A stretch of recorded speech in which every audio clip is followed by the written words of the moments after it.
There we are. Hector Gomez, John Williams, Luisa Alanis, Sam Tobias, Tracy Bogert. Good morning on a Thursday.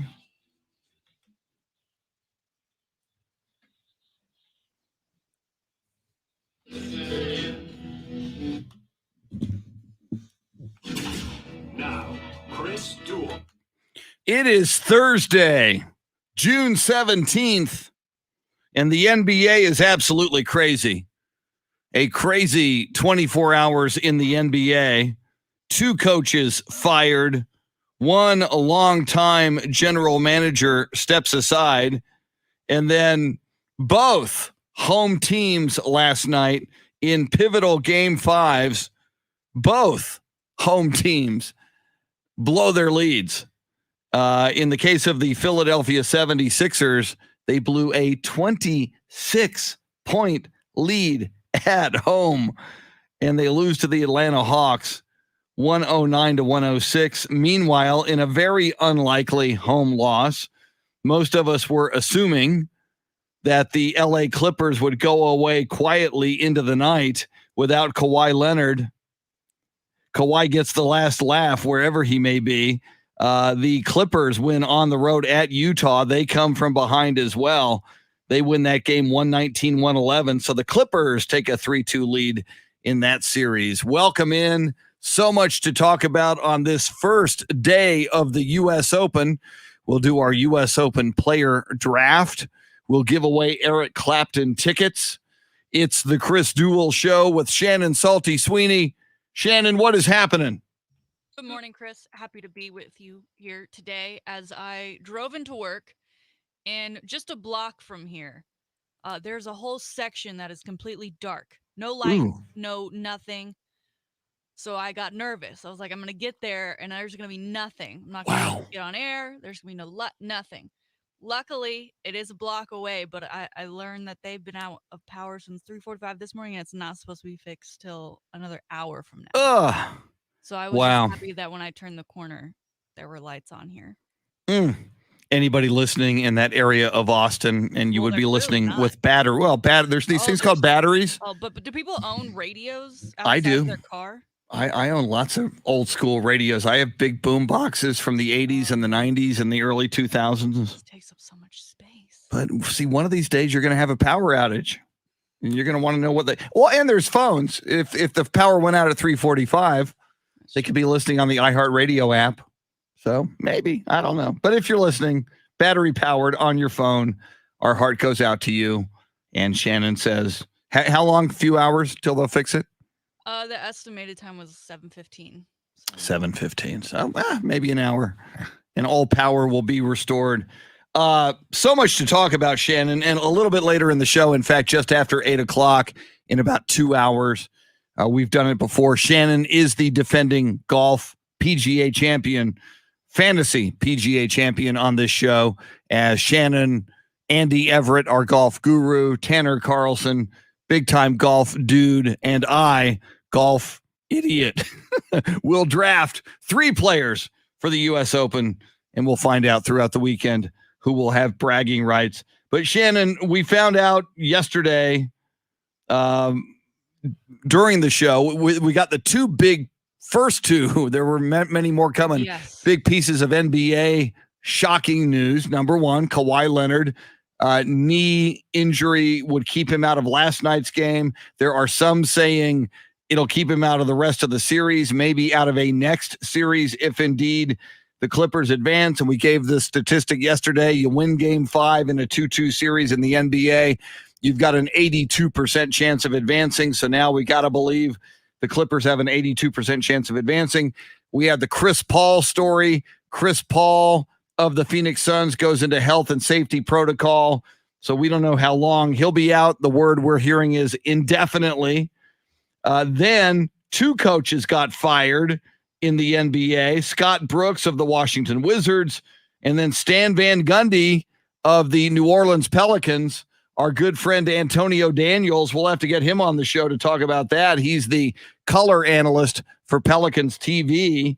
So now there are 6 head coaching openings in the NBA. And then in what a lot of people view as a shocker, your team, the Dallas Mavericks, saw its longtime 24-year general manager, Donnie Nelson, the son of Don Nelson, who was a Mavericks coach at one time. He steps aside, and what I'm seeing there, apparently reporting in The Athletic and elsewhere yesterday, that Donnie Nelson and Luka Doncic do not get along with a new front office, relatively new front office staffer and former gambler and associate of Mark Cuban. Let's start there. Dallas Mavericks, Donnie Nelson stepping aside, apparently unhappy with the way things are going in Dallas. How do you feel about that? I'm not like we're in a world of what have you done for me lately, right? And we have won a championship since 2011. We've had a hard enough time just getting to the playoffs, and the league has changed a lot. You mentioned how long he was there, right? 24 years. That's a long time, and the league has changed, and it just seems at this point he hasn't been changing with it. And you mentioned the front office and some issues. We heard about those issues uh, through the end of the season and even into the playoffs. So it's not surprising that something did happen like this, but it definitely makes things interesting going forward, especially when you think about your superstar, because we know all too well bad things happen when your superstar is not happy. True. And Luka Doncic, I think it's coming up next year that he's up for the contract extension to come off that rookie contract. And the name of this Dallas Mavericks staffer who was hired as an analytics guy, who apparently, and he was hired in 2018. I said he was relatively new. Well, 3 years, depending on if you want to say that's relatively new. An interesting name, Haralobos vulgaris. And if you have a better pronunciation, Shannon, let me know. Haralobos vulgaris. I read a story yesterday in The Athletic that was very, very detailed, written by Sam Cato and Sam Amick. And apparently, this guy, Haralobos vulgaris, was a gambler and made a ton of money gambling on the NBA. And apparently, he originally made a ton of money gambling on the NBA and then lost it all around 2003, 2004, then got heavily into analytics, made another ton of money gambling on the NBA. And then Mark Cuban hired him as an analytics guy in 2018. Apparently, his influence has grown and grown and grown with the Mavericks. And one interesting story, Shannon, I don't know if you're familiar with it or not, that I read in that story in The Athletic. There was a moment this season, as we know, Luka Doncic has gotten a number of technical fouls, has had some issues with his temper throughout the season. Apparently, this guy sits front row quite a bit, or at least did throughout much of this season until the final few weeks of the regular season. And at one point during the season, when Luka Doncic got a technical foul, this high-ranking staffer for the Mavericks and analytics guy apparently was making a motion with his hands, pushing them downward, seeming to tell Luka to calm down. And apparently Luka flipped out, yelled an expletive at him, and said, "I will not calm down." And apparently Luka doesn't like this guy. Apparently Donnie Nelson didn't like this guy. Now Donnie Nelson has walked. And we say this, Shannon, about the Green Bay Packers and Aaron Rodgers. When you have a transcendent superstar, your one job, and you just alluded to it, is keep that guy happy. And it's going to be interesting to see if Luka gets happy with the Dallas Mavericks. We know how business savvy Mark Cuban is. I mean, he's very much sees this as a business, and sometimes that intertwines with basketball. And for him to bring a friend on like this, and to have it's almost like that friend has taken on a Mark Cuban kind of role, in that he feels like he too should be very hands on. And that, I think, is crossing the line. I mean, okay, you're a big wig, go ahead, sit courtside, but you do the business stuff. You don't tell the basketball players how to basketball. Yeah. That's their thing. That's the coach's thing. Your front office stuff. So telling your player to calm down when he's clearly not calm is not the smartest move. Again, and it's your franchise guy, a guy that you're looking to probably keep around for quite some time. That's not the way to handle things. If you see what's going on with Aaron Rodgers right now, don't do that. No. Do the opposite of that. And right now, you're going the wrong way here, sir. Absolutely agree. And in a weird way, as I'm thinking about it, Shannon, it's all, and I know it's completely different, and they're completely different guys, and it's a completely different situation. But where it's similar in Houston with the Texans, you got this guy Jack Easterby, who was brought in, who the owner really, really liked. Jack Easterby was originally a chaplain for the New England Patriots, wound up delving into player personnel, and the Houston owner brought him into the Texans, and he quickly rose to power with the Texans. And apparently a lot of people don't like Jack Easterby. It's interesting, with the Mavericks now, until I must admit, until I read this story yesterday in The Athletic, I did not know who Haralobos Vulgaris was, or the level of influence and power he was accumulating in the Dallas Mavericks organization. And then after I read that story, it was subsequent to that yesterday that I heard that Donnie Nelson resigned and left the Mavericks. It's just kind of weird, and going to be very interesting to keep an eye on that situation. Yeah, I'm really hoping that whatever issues there are, that they get resolved. Whoever they bring in is a guy that Luka likes, and that they do communicate with him, unlike the Texans and Deshaun, and unlike the Packers and Aaron Rodgers, because I need this to be a smooth transition when we re-sign him. Amen. And of course, the biggest news, well, there's all kinds of big news in the NBA, including two unlikely outcomes last night in the NBA playoffs, which are getting crazier and crazier. But another big story yesterday, Shannon, 2 firings of head coaches in the NBA, which now creates 6 openings for head coach in the NBA. The Washington Wizards fire Scott Brooks, and the New Orleans Pelicans fire Stan Van Gundy after just one season as head coach. And you talk about not changing with the times. When New Orleans hired Stan Van Gundy a year ago, I scratched my head at that. He's kind of a dinosaur. Yeah. And while, here I am, a huge Spurs fan, and you can certainly argue Greg Popovich is a dinosaur. Well, Greg Popovich is a dinosaur with 5 rings and 6 trips to the NBA Finals. Stan Van Gundy, not so much. I just don't see Stan Van Gundy as a guy who young players today can relate to. And apparently, for whatever the reason, it didn't work out. And, you talk about superstars, and we just talked about Luka Doncic at Dallas. Obviously, Zion Williamson at New Orleans. I got to believe, Shannon, some way, somehow, New Orleans management realized Zion Williamson probably isn't loving Stan Van Gundy. Right. And now Zion will have his 3rd head coach in 3 years in New Orleans. So whoever they get, they need to get it right. Yeah. Or else you are probably going to lose him. I don't know where to, but you've got to get it right. And yeah, again, that was a really weird hire. I mean, when he got fired, I was like, we've heard that before. Yeah. That's not new. And same dynamic that you just talked about, I'm sure, is going on in New Orleans. Zion Williamson is approaching a time when he can either sign a supermax contract with the New Orleans Pelicans, or he can go somewhere else. And, you say you don't know where he'll go. And again, you think super teams. Yeah. Who's going to court him? LeBron? Right. Kawhi, wherever Kawhi may be? Yeah. Wow. Now, Shannon, I know because she's in San Antonio and because she's a story, and I heard Dan Patrick talking about her yesterday after our show on his national radio show. She is a big story. Becky Hammon, Spurs assistant coach. Now you got to wonder, Shannon, there are 6 openings.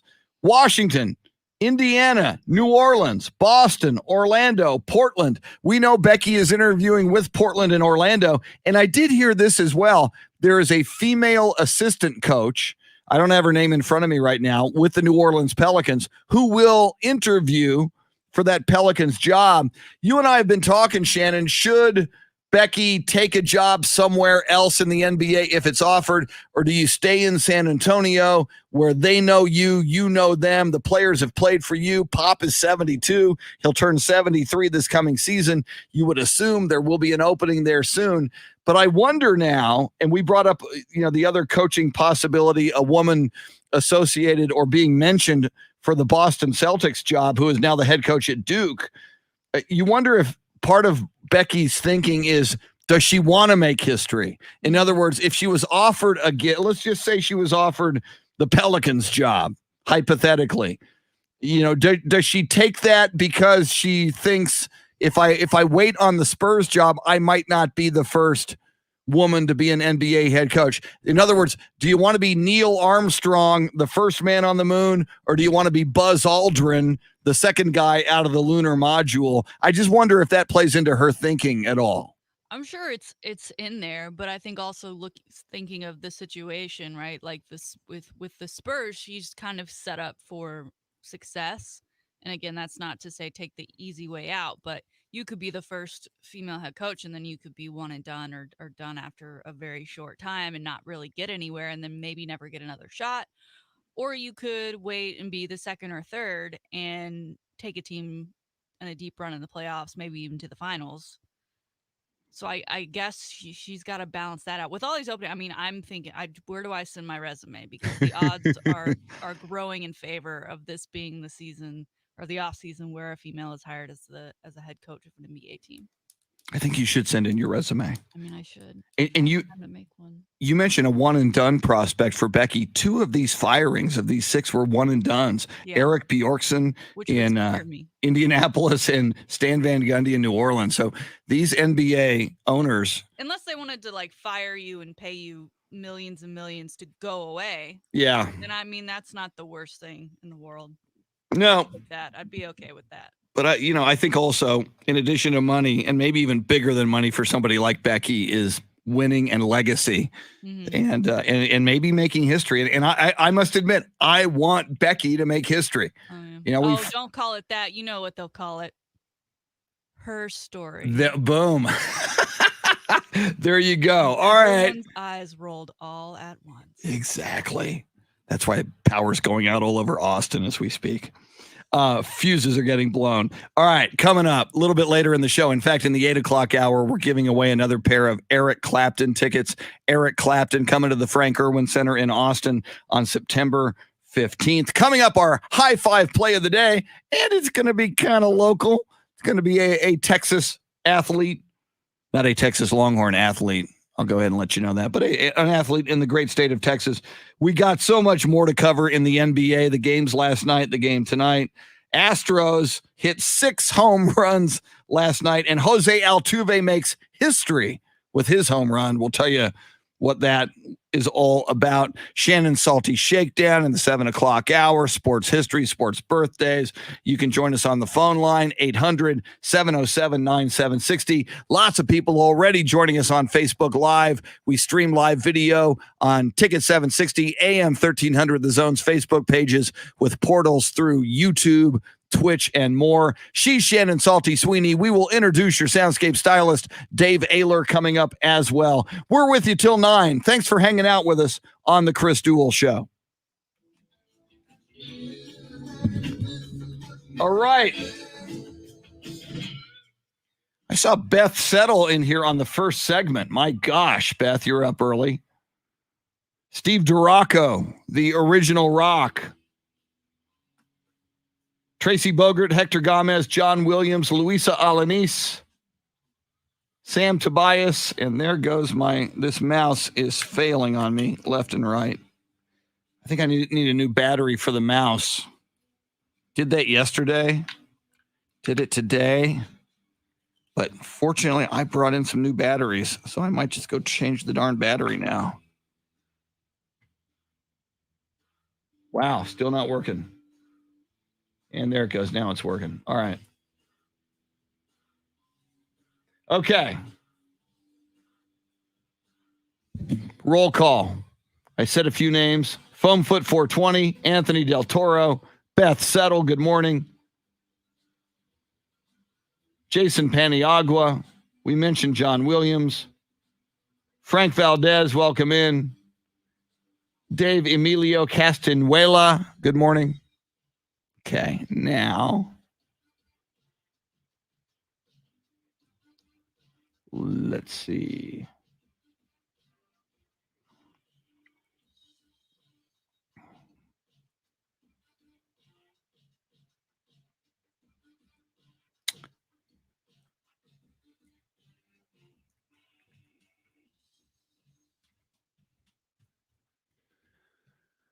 Okay.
All right.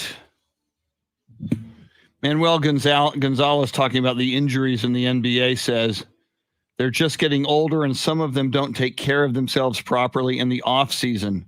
All these guys play pickup games in the summer, so it's not like they're giving themselves any rest, which Manuel is crazy if you think about it. If they're doing that, I mean, each of these guys is like the CEO of a multi-million-dollar company. They make so much money that I would imagine, I would think, but I don't know. Most of them are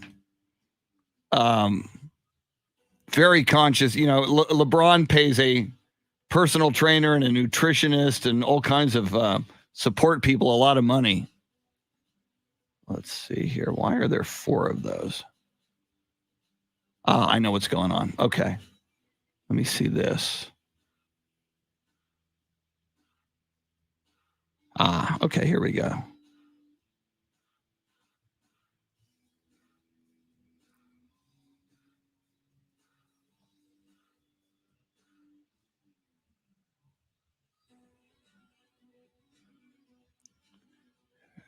Copy.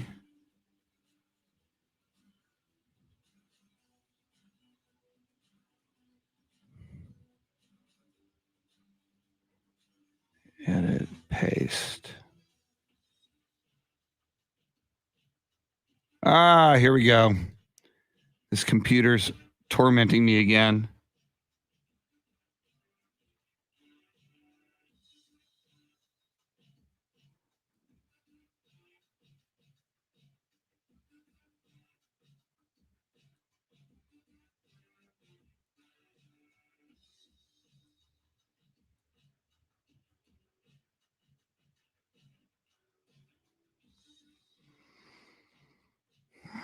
Let's see if this makes sense. Whoops. What's going on here?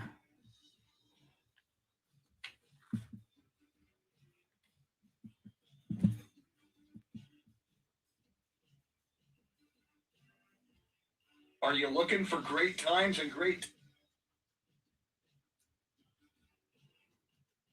Are you looking for great times and great taste? Hey, Chris Duel here for that.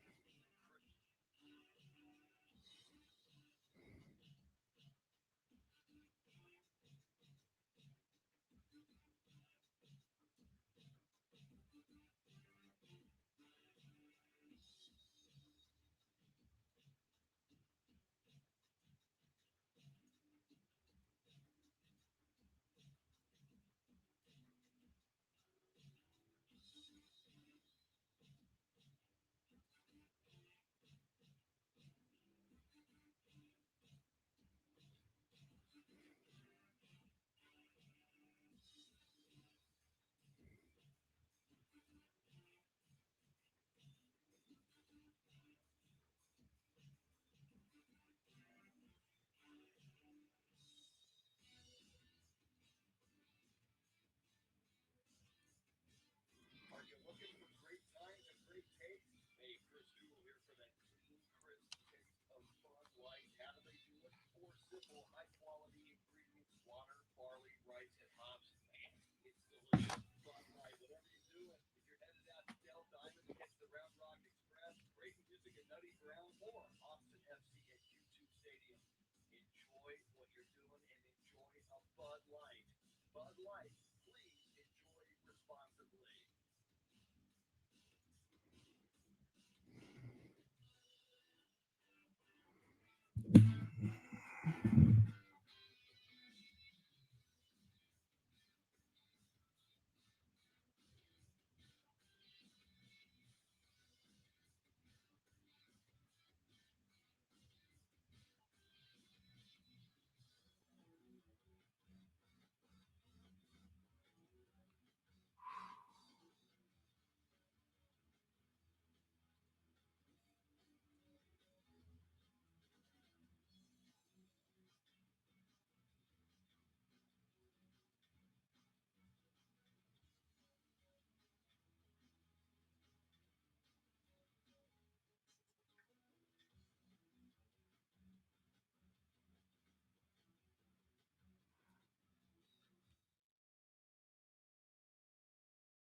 Chris Duel Show. Lots going on, including Eric Clapton ticket giveaway in the 8 o'clock hour. Stick around for that. Eric Clapton coming to the Frank Irwin Center on September 15th. Chris Duel Show along with Shannon Salty Sweeney. In a moment, the high five play of the day, 7 o'clock hour, Shannon's Salty Shakedown, sports history, sports birthdays. Just after 8 o'clock, we'll be joined by our golf guru, Andy Everett. our golf freak, Tanner Carlson. We will do our U.S. Open draft. U.S. Open gets underway this morning. In fact, I haven't looked, but they might even have begun. So we'll keep an eye on that. Talking NBA, all kinds of big stories in the NBA on and off the court yesterday and last night. Big win, second big win for the Houston Texans over the Texas Rangers. It was only a 2-game series, but the Astros explode for 6 home runs yesterday. We will get into that. Before we do our high five play of the day, let us introduce to you on a Throwback Thursday, wearing a Guinness t-shirt, Guinness beer in Dublin, Ireland. As we know, Shannon has been to the brewery.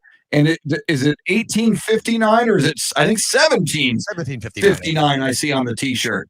That's an old t-shirt, man. I'm selling beer. Yeah, it's t-shirt's almost as old as you are. Touche. Touche, my brother. That was cheap. Yeah, I can take it though. I got to go for the cheap laughs when I can. Exactly. Now we've kind of discussed Guinness before, which, by the way, a man I voted for governor of the great state of Texas in 2006, graduate of the University of Texas, one of the funkiest A, singer-songwriters, and B, mystery novel writers ever, Kinky Friedman. A number of times, one of his go-to beers is a Guinness, and a number of times, including at the Flying Saucer in San Antonio, we were doing a radio remote with Kinky once, and Kinky bought me multiple Guinness, big old pints of Guinness, which I enjoy. Wow. You're wearing a Guinness t-shirt. Are you a Guinness drinker? I have to be in the mood for it, because it's a heavy beer. Yes. It's like, real thick. So I have to be in the mood for it. But I didn't know that's what Kinky was drinking. It is interesting because he's the quintessential Texan next to Willie Nelson, who's a friend of his. But yeah, he drinks Guinness. I would have thought something a little lighter. Yeah. But good for him. So you're right. It is thick. It's almost like, I almost taste a little bit of sweetness in the Guinness. It's almost like a milkshake in a weird way. I mean, it doesn't taste like a milkshake really, but I mean, compared to other beers, there's like this almost a sweet aftertaste to it. So I equate a Guinness, a big old pint of Guinness, closer to a milkshake certainly than a lighter beer to me. And they say if you have Guinness in Ireland, as opposed to the United States, it tastes different than in Ireland because for some reason it doesn't travel well. It tastes better, but to me, who doesn't already like Guinness, it doesn't taste good enough to make it my beverage of choice. But how different does it taste? Better. How different does it taste, though? I mean, it's not that super noticeable. If you're not a beer drinker, you probably wouldn't notice. But it does taste, I don't know, just fresh. I mean, it's kind of like the difference between a canned beer and a draft beer, right? Oh, okay. There's just something about it. Yeah. Now, I've heard this, Shannon. I've heard in Ireland that the beer they drink at the pubs are not either A, not nearly as cold as they are in the States, or B, maybe even a little like lukewarm. What was your experience? They're not. I mean, here every beer is advertised, ice cold, and Coors has the bottles that tell you when your beer is cold, and everything's, we love ice in our drinks, and so their beers they're not like room temperature or warm. They're just not ice cold. They're just regular cold. They don't talk about how cold their taps are, or what kind of temperature their beer is being sorted. And then even like when you get like you ask for water and you say you want ice water, it's like 4 cubes. You're like, well, that is gonna melt in no time, and I'm not gonna have any ice water. It's just gonna be water. And like sodas, they don't really do ice in there either. They're just not big ice people. Which I'm a huge ice person. I want more ice than I want liquid. Me too. I want it to be cold. I got some ice rattling around in my morning iced tea right here as I drink it. So. And I've also noticed that when you usually get like a salad on the side here in the United States, the salad is more like a garnish. It's not very big. It's usually Rocket that's got a dressing on it. Yeah. So It's different. But although the warm beer didn't bother me at all. And I got used to vinegar on my French fries too. I gotta try the vinegar on the French fries. That sounds interesting. It's not too bad. I got used to it after a while. All right. Very nice. I've never been to Ireland, as you two have. Force you to put it on there? Actually, I've been to England. I think England is more the vinegar on the French fries than Ireland. Fish and chips. Beautiful. All right. Well, we do this every morning at this time. Give a high five. There's always a reason for a high five. And we definitely have a guy who, if you pay attention to local sports in San Antonio or Austin or the NBA, if you pay attention to NBA teams in Texas, you've heard of this guy. We'll tell you who he is in a moment. But first, high five is not just the name of the segment. It's the name of a cool venue. Actually, two of them, two locations in the Austin area. And Shannon, not only can you tell us about them, but you are going to host a very, very cool watch party coming up there this weekend as well. Yes, sir. This Saturday, Austin FC opens their Stadium Q2 against San Jose. And we know there's a lot of people who aren't able to get into that game. So head right down the road to High Five on Anderson Lane, just down the road from Q2 Stadium, and hang out with me and watch the game from there. There's TVs galore as well as other activities. They'll be doing an axe throwing competition. If you show up a little early, you can play unlimited games for $10. Beer specials and specialty cocktails designed just for Austin FC. Make sure you come check it out. Weather should be great, so we'll also be able to hang out outside, do a little cornhole, watch the game outside on the patio. It'll be fantastic. And, they've got great cheeseburgers, so I'll be having dinner there as well while I'm there. Am I allowed to do that? Am I allowed to have dinner? Of course you are. I'm Yes. going to do it anyway. Just Yes. love to high five and the cheeseburgers. Come on. Yeah. That's my bring. But yes, this is Saturday. Game starts at 8. I'll be there at 7. Come hang out. High five Anderson Lane. Very, very cool. Thank you, Shannon. And our high five play of the day, and a high five goes out to the longest tenured Spur. No Spur on the roster currently has been with the team longer than Patty Mills, but that's not why we give him a high five. He has been nominated for the season-long NBA Cares Community Assist Award. In fact, you can vote for him at NBA.com. And I'm pulling up the page right now. We'll tell you who else is nominated for the Community Assist Award. And if you've been paying attention to Patty Mills, he's been doing this for years. He gives back to the community. He gives back to the community in San Antonio. He gives back to the community in his native Australia and to indigenous peoples in Australia, of which he is a part of that community. So you go to there's a link. In fact, I'll put the link out for it if you want to vote for the NBA Cares Community Assist Award. Other players nominated: DeAndre Bembry, easy for me to say, of the Toronto Raptors; Devin Booker of the Phoenix Suns; Joel Embiid of the 76ers; Drew Holiday of the Milwaukee Bucks; Damian Lillard of the Portland Trail Blazers; Donovan Mitchell of the Utah Jazz; Larry Nance Jr. of the Cleveland Cavaliers; and Russell Westbrook of the Washington Wizards. Now, famously for me, I don't know if you know about this or not, but less than a year ago, when the NBA players were in the bubble, Patty Mills donated his entire bubble salary, which was over $1 million, to a number of organizations, including Black Lives Matter. They were organizations that were fighting racism. As you will remember, by August of last year, of course, the summer we were coming out of and in the middle of protests involving George Floyd and his murder, which had been a number of months before that in Minneapolis. And then this past season as well, Patty Mills started the Team Mills Foundation, supporting minority groups and underprivileged families around the world, including his native Australia. He is a proud Indigenous Australian, and he just keeps on doing it. Patty Mills, I remember last year as well, he did this thing where he partnered during the pandemic with a lot of coffee houses in San Antonio. And he said, if you go to this coffee house on this day, they will send me the bill, because he wanted, Shannon, he wanted the money. A lot of businesses, small businesses, were having a hard time surviving during the pandemic. And there were these coffee houses that were, serving up coffee to go and barely making it during the pandemic. So Patty said, he named like something like 7. That might not be the exact number, but something like 7 coffee houses. He said, if you go today, I'll buy your coffee. Go have coffee. They'll send me the bill. And Patty did this to generate business for these coffee houses. And I forget what the number was, several $1,000s that Patty wound up giving to local businesses.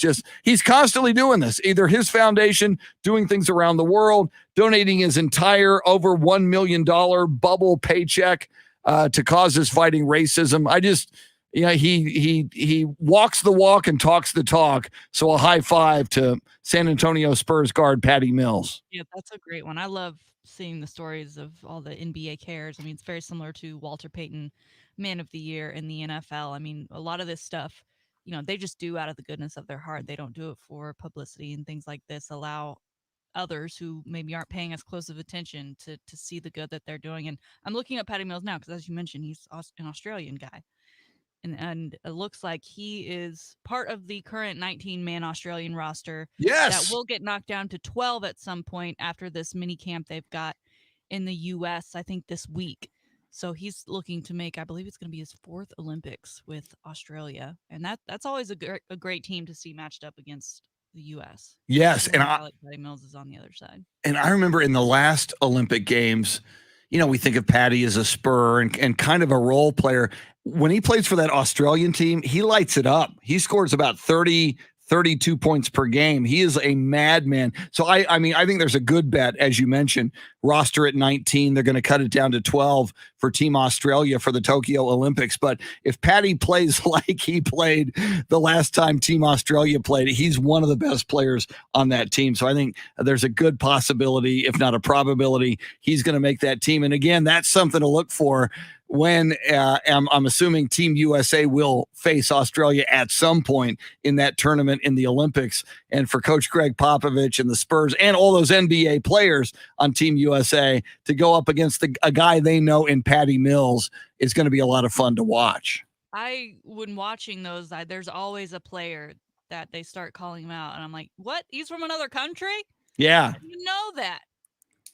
That always happens. Yeah. Tony Parker's so quiet. I think when I first saw him play for France, that's when I first realized he was from France. Because I wasn't a Spurs fan, so I wasn't paying that close attention. And then I'm like, wait a minute. Yeah. We have international, it was mind blowing. Mind blowing. It absolutely is. And it's fun. And again, I think we're down to 36 now. Might be 35 days until the Tokyo Olympics. And you mentioned Patty Mills being narrowing in on making the final roster for Australia with each passing day. I saw a couple of names yesterday. Mm-hmm. I'll try to pull them up as we proceed this morning. More names, NBA players saying, yes, they will play for Team USA, which is good because I was a little concerned. And it's a big story today. And we'll get into LeBron James saying, I told you so yesterday. I'm trying real hard to like LeBron, and I'm a LeBron defender. It's been a little... we'll get into it. It's getting tougher and tougher. But with so many NBA players, and now you're seeing all these injuries, Shannon, in the playoffs, I was thinking maybe some of these big-time NBA players would skip the Olympics, but more and more now we're seeing some big names saying, yeah, I'm going to Tokyo. I'm playing for Team USA. And that's good. And for the big names that are getting hurt right now, did you ever consider that they're just older players too? Possible. Back half of your career, LeBron. All right. There is that. We'll talk about it. Yeah, LeBron James really popping off on social media saying, I told you so. Yet. Twitter, Dave. Yeah.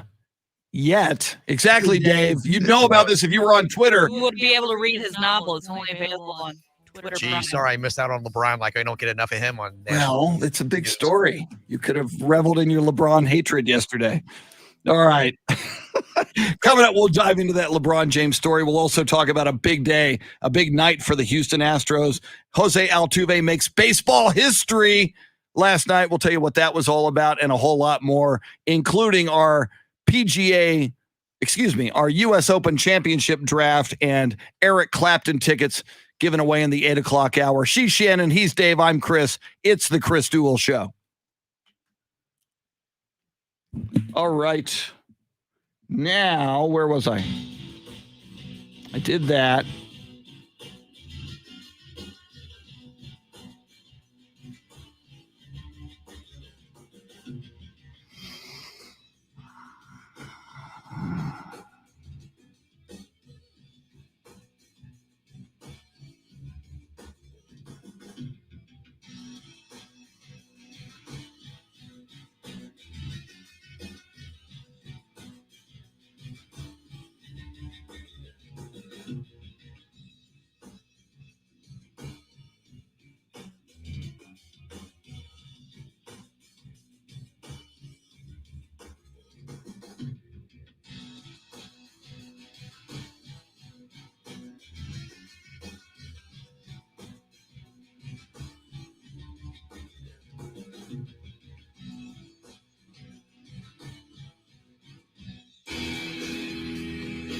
That's so loud. Come on. All right.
Robert, good morning.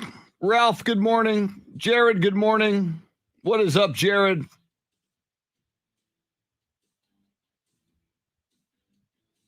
Tracy Bogert with some thoughts on Kawhi. I will get to those in a sec. I got to ship out an email. Let's see who else this goes to.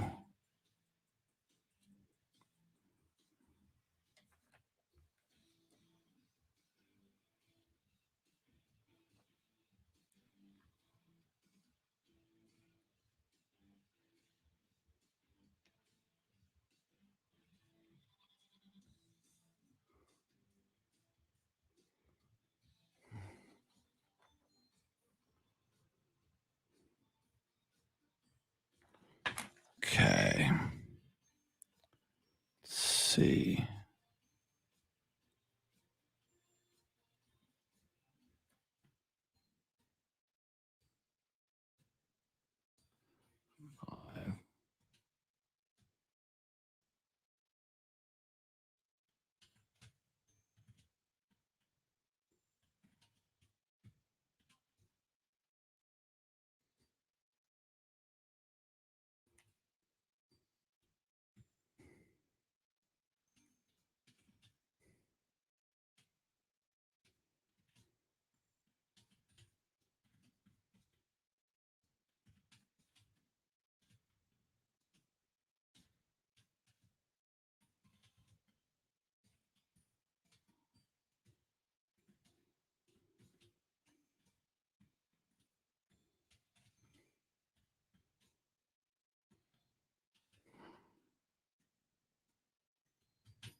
Jared says Mike Taylor was being mean to Kawhi yesterday. I have no problem with that. I think Kawhi Leonard has earned it.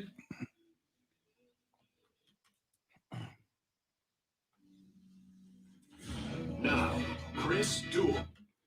Fiesta has begun in San Antonio. That also goes for the great state of Texas and Austin. Wherever you are, it should be a fiesta for you. We are having a fiesta on this Thursday, June 17th. As you know, we begin the weekend on Thursday because we can. We encourage you to, if you have a boss, if you have a school that has an issue with that, if you're in the military and your commanding officer has an issue with you just wanting to begin the weekend on a Thursday, Shannon and I, and even Dave Ayler, wearing his Guinness Beer t-shirt, will happily, gladly write you a note to excuse you from any serious duty or activity on Thursday or on Friday of this or any other week. Welcome in. It's the Chris Duel Show, along with Shannon Salty Sweeney. Speaking of saltiness, her salty shakedown is this hour, just after 7:30, just after we do a little sports history and sports birthdays after 7:30, as we always do. Coming up a little bit later in the show as well, about an hour from now, just after 8 o'clock, we will preview the U.S. Open, which is getting underway today at Torrey Pines in Southern California. And we will talk about it with our golf guru, Andy Everett, and we'll have our 3-player fantasy U.S. Open draft. Shannon, Tanner, Andy, and I will do that. Also in the 8 o'clock hour, your chance again to win Eric Clapton tickets. Giving away Eric Clapton tickets. We've been doing it all week. We broke the story for you on Monday that Eric Clapton is coming to Austin to the Frank Irwin Center on September 15th. Your chance to win tickets today and also tomorrow. If for some reason you don't win them today, you want to jump in on the phone lines. And oh, by the way, this is the number you'll need as well in the 8 o'clock hour to grab those Clapton tickets. It's 800-707-9760, 800-707-9760. And we are, as always, streaming live video on AM 1300 The Zone and Ticket 760's Facebook pages with portals to that video through YouTube, Twitch, and elsewhere. Shannon, are we ready for the big 7 o'clock hour? Yeah, and I also want to take this time to remind people that there are contests online as well on both Ticket 760 and AM 1300 The Zone. But AM 1300 The Zone officially has your chance to win tickets to see the sold-out Austin FC game. I think we'll be doing this throughout the season, but get over there, am1300thezone.com/contest to register for a chance to win tickets. It's the hardest ticket to get in all of Central Texas right now. For anyone who watched that U.S. Women's National Team game last night, that was also a sold-out crowd. That place was rocking, incredible. I was texting with someone who was there. However, the weather, I said, how was it? What's the vibe? And all he could respond with was thick. So, wow. Drink lots of water if you're heading out there. But for your chance to head out there, am1300thezone.com/contest and enter for your chance to win. And I'm just guessing, and I can't believe I didn't go check the score. I'm guessing Team USA won last night at Q2 Stadium. I was able to watch the first half before it was very much time for bed. I had already gone past my scheduled bedtime, but it was so worth staying up and watching. And I mean, they scored in the final minutes of that first half. Finally, it felt like it was taking way too long for the team they were playing.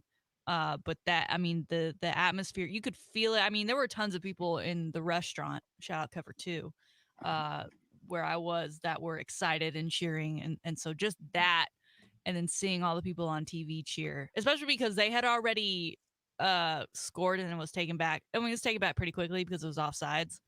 So it wasn't like something they had to review, but even like that, just little taste. I mean, people are so ready for soccer in Central Texas. I can't stand it. It's incredible. Speaking of Team USA, the women's national team, I saw this story this morning. Did you see this about Victoria's Secret? Yes. Victoria's Secret is rebranding itself. So they're going to get rid of the angels and the wings and the women that you have often associated with Victoria's Secret models. Unrealistic. Unless you're a Yeah. supermodel. I mean, realistic. If Yeah. you're a supermodel and you weigh 78 pounds, Great. Good for maybe.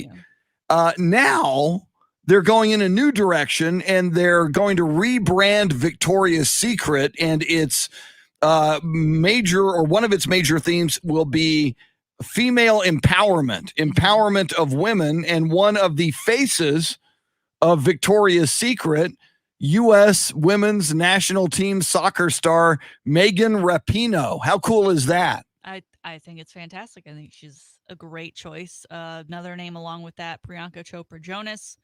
Most people my age probably know her as Nick Jonas's wife, but she is a fantastic actor. I'm glad you told me that because I didn't know And who I she think was. she was actually Miss World before. So she's got a name for herself. She's actually more popular worldwide than Nick Jonas. But yeah, she and Megan Rapinoe involved with Victoria's Secret now. I've never been a Victoria's Secret girl, and so I don't know much about it to begin with. And then I certainly didn't know that they were rebranding until Rapinoe was trending yesterday. And I clicked on it because U.S. Women's National Team playing in Austin. I don't know. Is Megan Rapinoe hanging out? Do I need to go to Whole Foods? Is that where she is? And I, meet her, get an autograph, get a picture, whatever. And it was this story about Victoria's Secret. And I thought, oh, that's pretty cool. That's way cool. That's interesting. Yeah. And a couple of years ago, I mean, we see Megan Rapinoe play soccer, and she's amazing, and she's a great athlete, and she's got her own look, obviously. Right now. Yeah. And she's also been very outspoken, politically and culturally, and I think rightfully so. I think she's engaged to Sue Bird of WNBA fame. But I was 2 or 3 years ago, I subscribed to Sports Illustrated. So the swimsuit edition showed up, and I'm flipping through the swimsuit edition, and there's Megan Rapinoe in a swimsuit. And my goodness gracious, Megan, I mean, if you have any doubt that Megan Rapinoe can pull it off as a Victoria's Secret representative, based on what I saw in the swimsuit. I think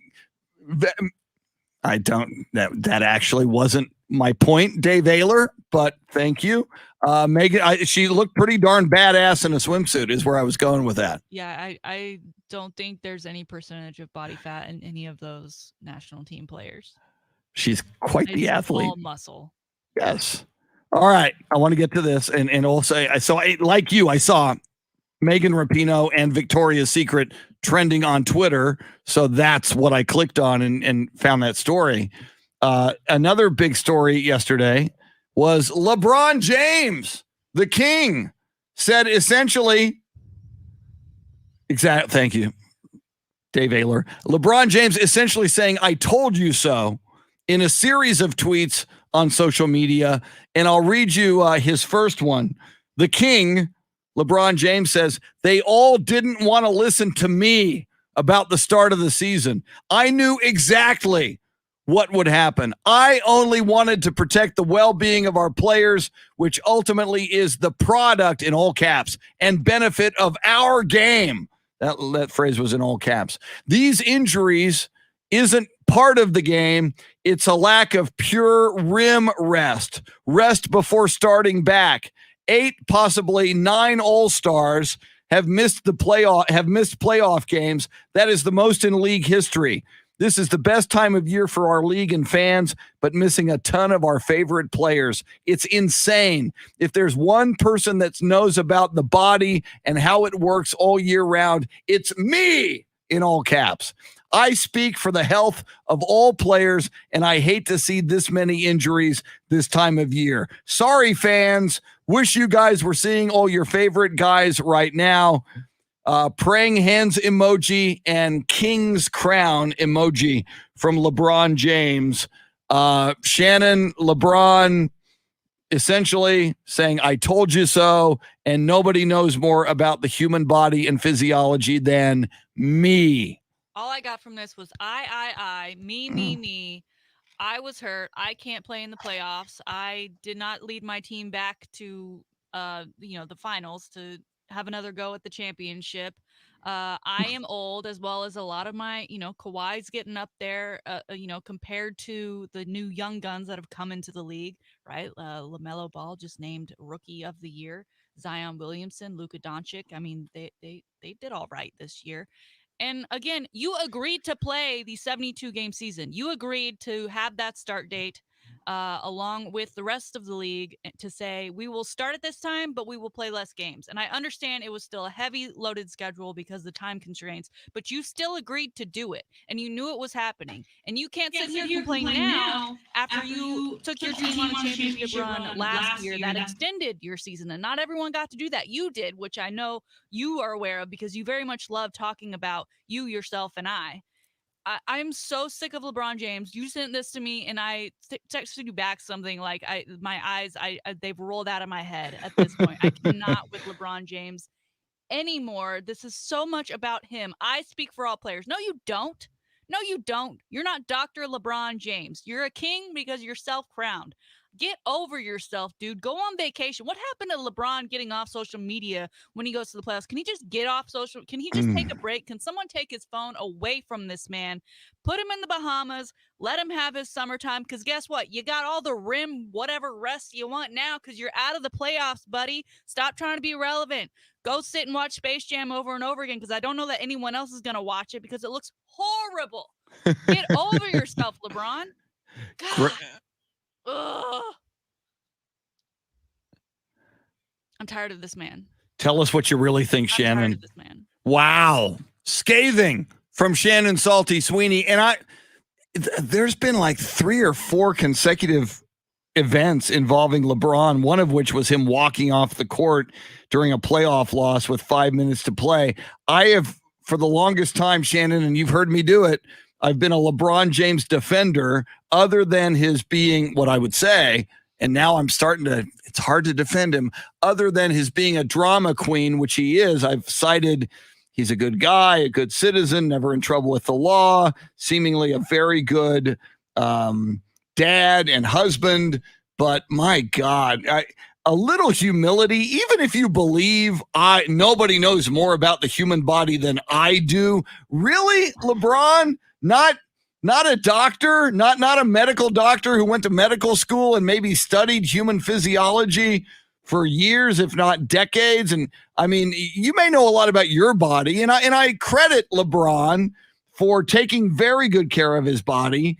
But my God, just a little bit of humility goes a long way. You could have delivered this message in such a different way and just said, hey, my fellow players are my friends. They're my colleagues. I care about them. We need to really think about why these injuries have occurred in record numbers in the playoffs in the NBA. Personally, this is my opinion, as opposed to, I told you so. Nobody knows more than I do. I tried to stop this. And by the way, if you go back, as you said, Shannon, he agreed to play these games. Mm-hmm. And it is, and granted, and being on the Spurs broadcasts, especially the second half of the season for the Spurs, which was loaded more than any other team because they had to take a week and a half off for COVID concerns right before the second half. So it was really, the Spurs' second half of the season was brutal as far as volume of games. But you're right. It was 10 games less than a normal season. It was 72 instead of 82 games. And I'll give you had to have a playing game, LeBron. I'm sorry. So sorry. But, and oh, by the way, LeBron and everybody in the league, load management. Not only load management, but for you to make these multiple millions and millions of dollars, guess what? You need to play the games. These owners and these franchises need to make money. And it's the bottom line is making money. And from an owner's perspective, they played 10 less games this year.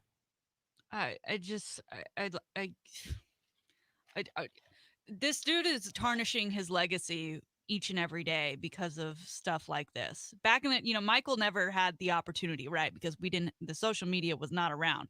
But this guy uses it, and he's got 49.6 million Twitter followers. And I get it. It's great to use your platform. But this just says to me, this is why I'm not in the playoffs. I should be in the playoffs because I'm an all-star. Anthony Davis is an all-star, and the NBA needs me. They need me more than they need anybody else who's currently in there. Look at Kawhi. Kawhi's hurt because Kawhi's been hurt for years, okay? That's what got him out of San Antonio, okay? That's been his deal the entire time. So that's not an excuse. Anthony Davis, Mr. Street Clothes. I mean, there's a reason he's called Street Clothes because he's always in the damn street clothes. You're just getting old, LeBron. That's why you were hurt, and that's okay. There's nothing wrong with that because, as you know, the body so well. That's what happens to the body when you get older. It gets a little bit weaker. It gets stressed out a little bit more easily than it does when you first entered the league at the ripe age of 18 years old. But you cannot use this now as an excuse as to why your team and you are sitting at home watching the playoffs. It's got to be weird from his perspective. You make a great point. He didn't start getting hurt, and he's taken great care of his body. I give him that, and I give him a lot. I think LeBron James is one of the 3 or 5 best players in the history of the league. I credit him for that. But you're right. From his perspective, he's never been like 2 years ago. He was out for a number of games with an injury with the Lakers. And, now he's 36. He'll be 37 when the playoffs begin next year. So LeBron James, for the first time ever, is feeling injury. He's feeling age for the first time. And apparently, and maybe this is the case, and maybe this is why he's lashing out. When something goes wrong in people's lives, they often want to blame somebody. Instead of realizing, as you point out, Shannon, this is called life. This is called father time. This is called being a 36-year-old on the planet Earth. When you're 36, your body injures easier. Your 36-year-old body doesn't do the things that your 26-year-old body or your 18-year-old body used to be able to do. So maybe in a weird way, because this is all relatively new to LeBron James being knocked out for injury, and he's seeing it happen to other people. Maybe he's looking for a scapegoat, and his scapegoat is the NBA. I mean, but see, what did you want us to do, LeBron? Did you want us to not play until February and have a 25 game season? I don't understand. Cycle every year. I mean, you had to reset somehow, and you agreed to it. And no, you don't speak for all the players, LeBron. Chris Paul is the head of the Players Association. Okay, he's Mr. El Presidente, not you, LeBron. Okay, and I don't know how that all came about, whether or not you bowed out, whatever. But he gets the say more than you do in this conversation.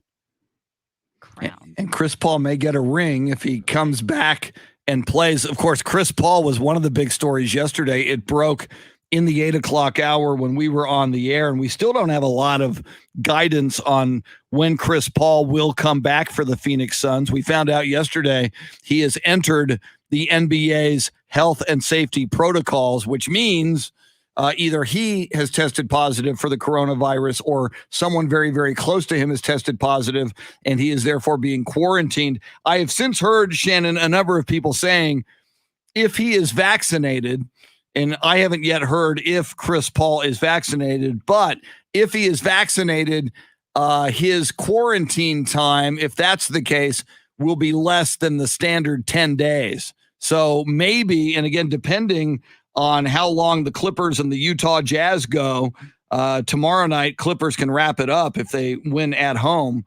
Maybe Chris Paul only misses a game, maybe, of the Western Conference Finals, but it is interesting you bring up Chris Paul as the chosen and voted on voice of all the players as the head of the union when it comes to LeBron James. But Chris Paul just keeps on playing. And more as I look at these teams, unless Atlanta with Trae Young really breaks through, and they did last night, they beat Philly 109-106 to take a 3-2 lead in that series. I'm starting to lean Phoenix Suns as the team I want to see win the whole thing. They are a team that are pretty easy to root for, especially knowing where they've been. Yeah. To see where they are now. And Chris Paul, I think, is an easy guy to root for. And you want that for him because he's never had the help. And even when they gave him help, it just, the pieces never all fit together. And I think when he got sent to the Suns, to me, it was like he was kind of being put out to pasture, and to see what they've overcome and how great they have actually been. I love the story. And again, I love it for Chris Paul, the president of the Players Association. Yeah. And you can't say enough about Monty Williams, the head coach, who went through such a horrible personal tragedy when he lost his wife just a few years ago in a traffic accident. A drunk driver killed his wife. They have multiple kids. so he loses his wife, his kids lose their mom. For Monty Williams, just a few years later, to come back from that horrible personal tragedy and maybe win an NBA championship. Yeah, I'm more and more with each passing day, I'm leaning Phoenix Suns as far as a rooting interest down the line in these playoffs. We got a whole lot of show coming at you. Coming up next, Shannon's salty shakedown. If you thought Shannon was salty, I don't know, Shannon, if you're can be saltier than you were with LeBron James. Manuel Gonzalez on Facebook said, Shannon, to drop the mic. He said you have a mic drop coming after that. Thanks. Very, very nice. Mic drop emoji. Woo! Mic drop. So Shannon's salty shakedown coming up in the next segment. Also, this day in sports history and sports birthdays. Top of the hour, 8 o'clock, we preview the U.S. Open, which gets underway today, and we will draft our three-player fantasy teams each. Shannon, myself, Andy Everett, our golf guru, and Tanner Carlson. That's coming after 8 o'clock. And also in the 8 o'clock hour, your chance once again to win Eric Clapton tickets. He's coming to the Frank Irwin Center on September 15th. Lots and lots going on between now and 9 o'clock. She's Shannon Salty Sweeney. He's Dave Ayler, your soundscape stylist. I'm Chris. It's the Chris Duel Show.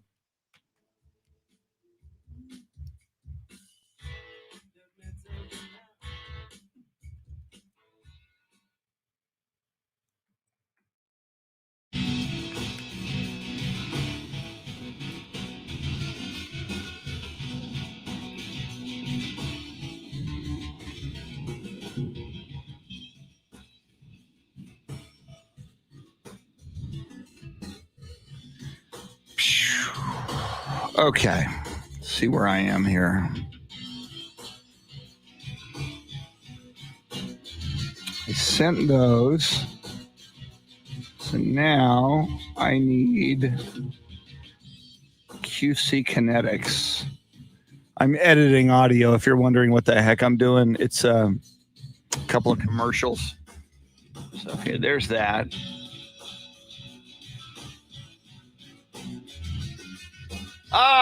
Stop it.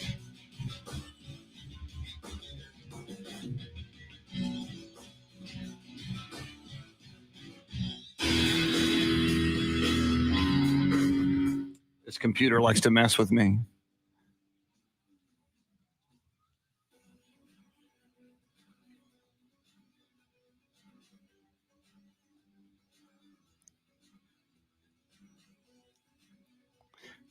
Yeah, there's this commercial I do for QC Kinetics, which is regenerative therapy, kind of like stem cell. But I heard also on the air yesterday before the show, Emmitt Smith, former Cowboy running back Emmitt Smith, doing QC Kinetics spots. So clearly that's a company that has a lot of growth going on. Okay, what is that?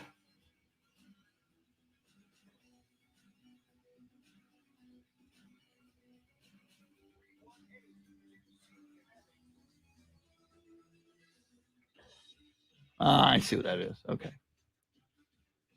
Stop it. Cooperate with me, computer, please.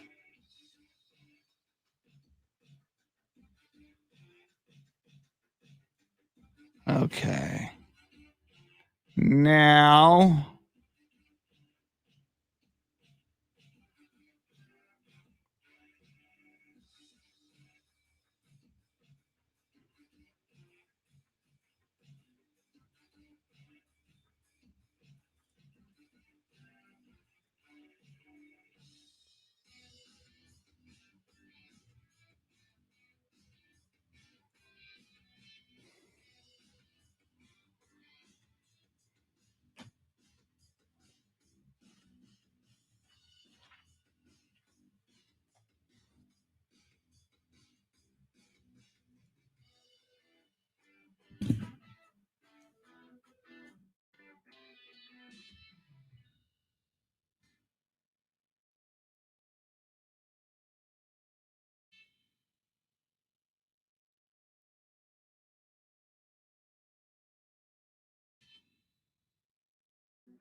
If you've noticed, Dave Ayler, our soundscape stylist, playing a little more Clapton than usual this week. That is by design, putting you in a Clapton state of mind. Eric Clapton coming to the Frank Irwin Center in Austin. We're giving away tickets all week long. We'll do that again in the 8 o'clock hour. It's the Chris Duel Show, along with Shannon Salty Sweeney. In a moment, her salty shakedown, as moments ago it was her salty takedown of LeBron James.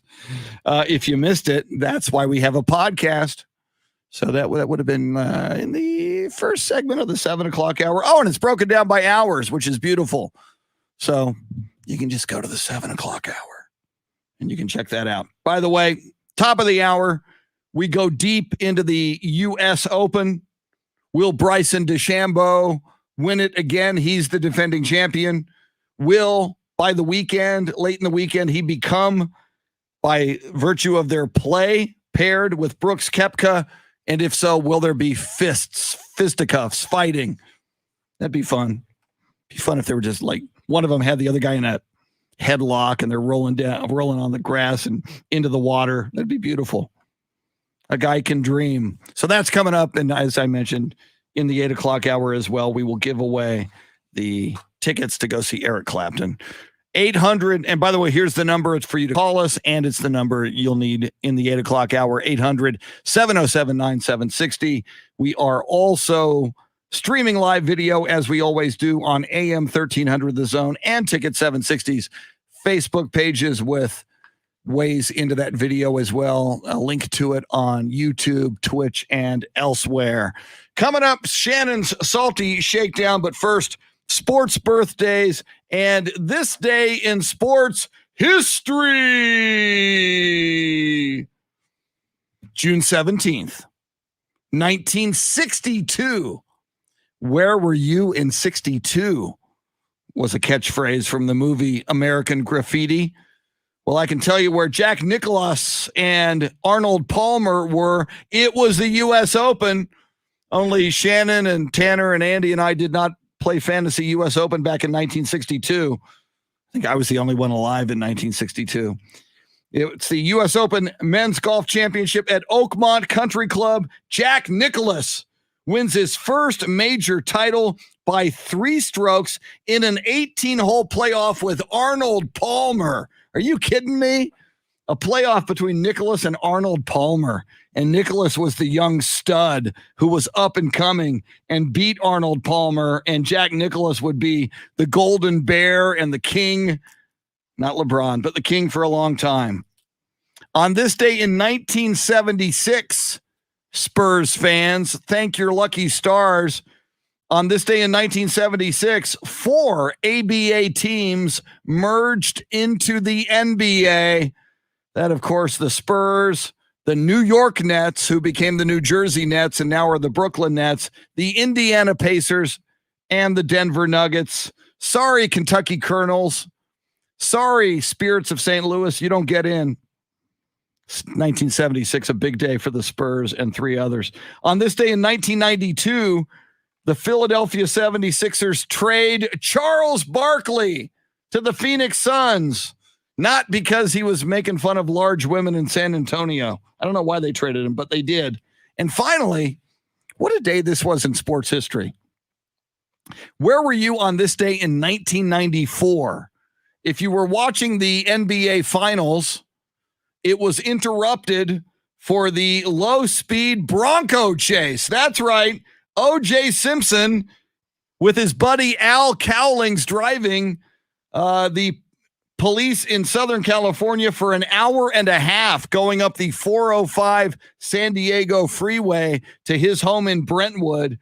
It was broadcast live on national television. In fact, during the NBA Finals, I remember they had a little box. It was like picture in picture.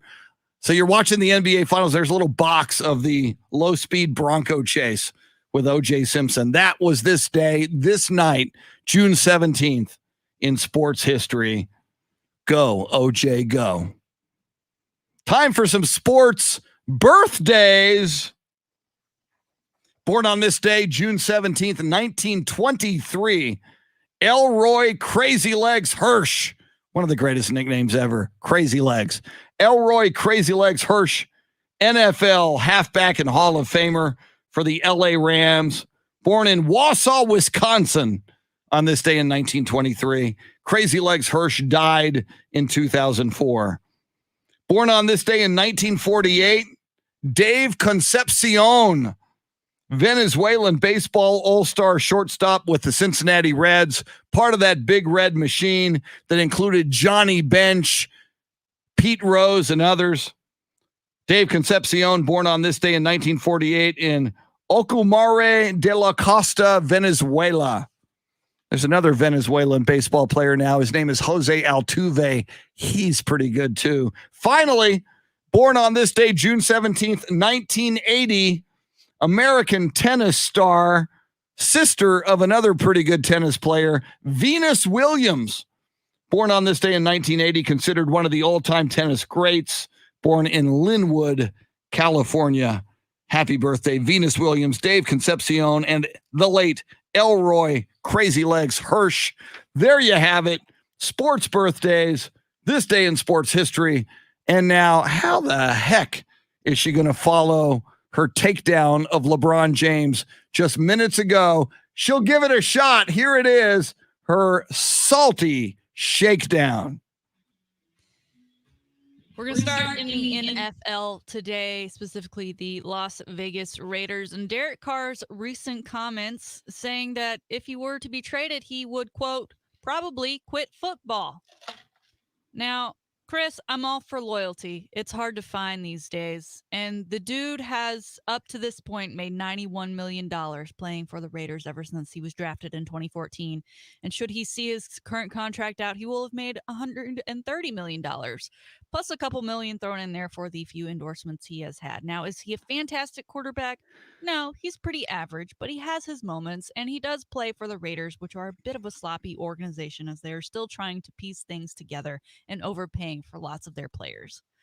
But to say that I'm going to quit if I'm traded, I can't tell if he's throwing a tantrum or if he's trying to maybe shade Aaron Rodgers and overcommit his loyalties to his team, thinking that in their mind he's not dispendable. Because I think for the past couple of seasons, we've started off every year with, is Derek Carr actually going to A, start for the Raiders, or B, even be on the Raiders? Because it seems like John Gruden either loves him or hates him, and there is no in between. So it's a day-by-day process, I feel like, for that Raiders organization. Now, during a time when we see the likes of Aaron Rodgers, a guy who I think everyone thought would see only ever in a Packers uniform, and going through what he's going through, do you think that kind of rubbed off on Derek Carr and is why he made this statement of, if I were to, I love the Raiders so much, if I were to be traded, I'd just quit. I don't want to play anywhere else. It's so weird. And I think, I mean, it has to. I think I've mentioned one thing. If you're a quarterback in the NFL and a starter, it's such an elite fraternity. I think they pay attention to Tom Brady. I think that's caused some of the Aaron Rodgers angst. And I think Derek Carr looking at Aaron Rodgers, I think maybe that influenced this. But again, if you're a starter in the NFL, I don't believe Derek Carr. Like, you would walk away from multi-million dollars a year, which is the easiest. And granted, it's not easy. They get hit, and I know it's tough work, but I mean, it's the biggest paycheck you'll ever get, Derek Carr, and you still are kind of in the prime of your quarterbacking and athletic ability. I don't believe him that he would walk away. I mean, maybe and does he think this is going to influence the Raiders? Okay, I guess we won't trade him now because he's so loyal. I just find it weird. Yeah, they would get rid of him in a heartbeat. Even like the Deshaun Watson, before the cases like started popping up, right? I think we heard the Raiders were interested in maybe acquiring Deshaun. I mean, if they could afford it on the cap space. But this guy, to me, it sounds like he's just as soft as he's always been. Please don't trade me. I want to play you forever. And if I do get traded, I'm going to throw a tantrum and just quit football altogether. Okay, dude. No one cares. All right, just do what you're gonna do. Try and play your best. Whatever. Make the Raiders relevant in Las Vegas. All right. The Euros are currently going on, and earlier this week, there was big news when Mr. Cristiano Ronaldo moved the Coke bottles to the side and promoted water, which is great. We should all drink water, but it really hurt the stock for Coca-Cola. Well, there's another non-soccer related story that is overshadowing the rest of the tournament, and that is a protesting parachuter who tried to parachute into the grounds before France versus Germany earlier this week.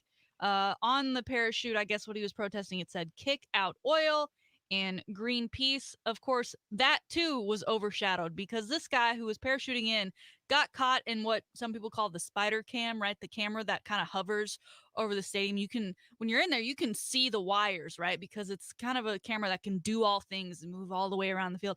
Well, his parachute got caught in some of those wires. It caused some pieces and debris to fall.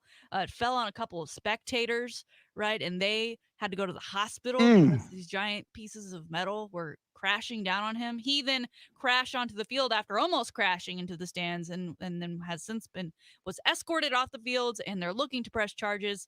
You also gotta wonder, Chris, who's the guy that flew? I mean, you fly a plane and then you jump out with the parachute, right? I mean, you gotta get Yes. up there somehow. Y'all both stupid, right? Mm. I mean, we had the Super Bowl streaker, but this, I mean, if you're gonna protest, I feel like you really missed the mark on this one, as no one's talking about what you were protesting for and just what an idiot you are.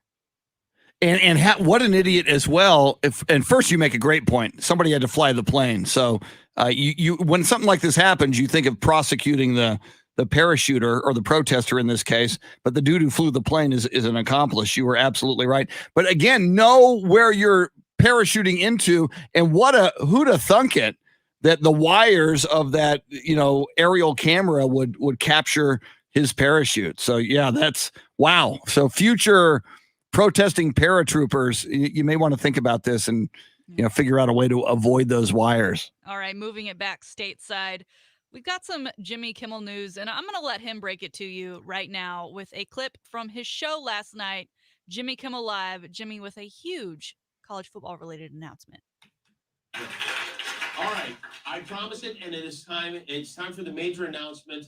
I announced I would be announcing, and now it is time to announce that, there are few American traditions more exciting than a college football bowl game. The tradition, the pageantry, and most significantly, the sponsor names. There are so many memorable, colorful names. The R&L Carriers New Orleans Bowl, the RoofClaim.com Boca Raton Bowl, the Tropical Smoothie Cafe Frisco Bowl, the Lending Tree Bowl, the Cheez-It Bowl. The list goes on and on. So, and ever since I was 52, which was last year, I've dreamed of having a college football bowl game named after me. And tonight, I'm thrilled to announce that dream is finally coming true. Let's go live now to the brand new and beautiful SoFi Stadium here in Los Angeles, which is now the site of the inaugural Jimmy Kimmel LA Bowl. That's right.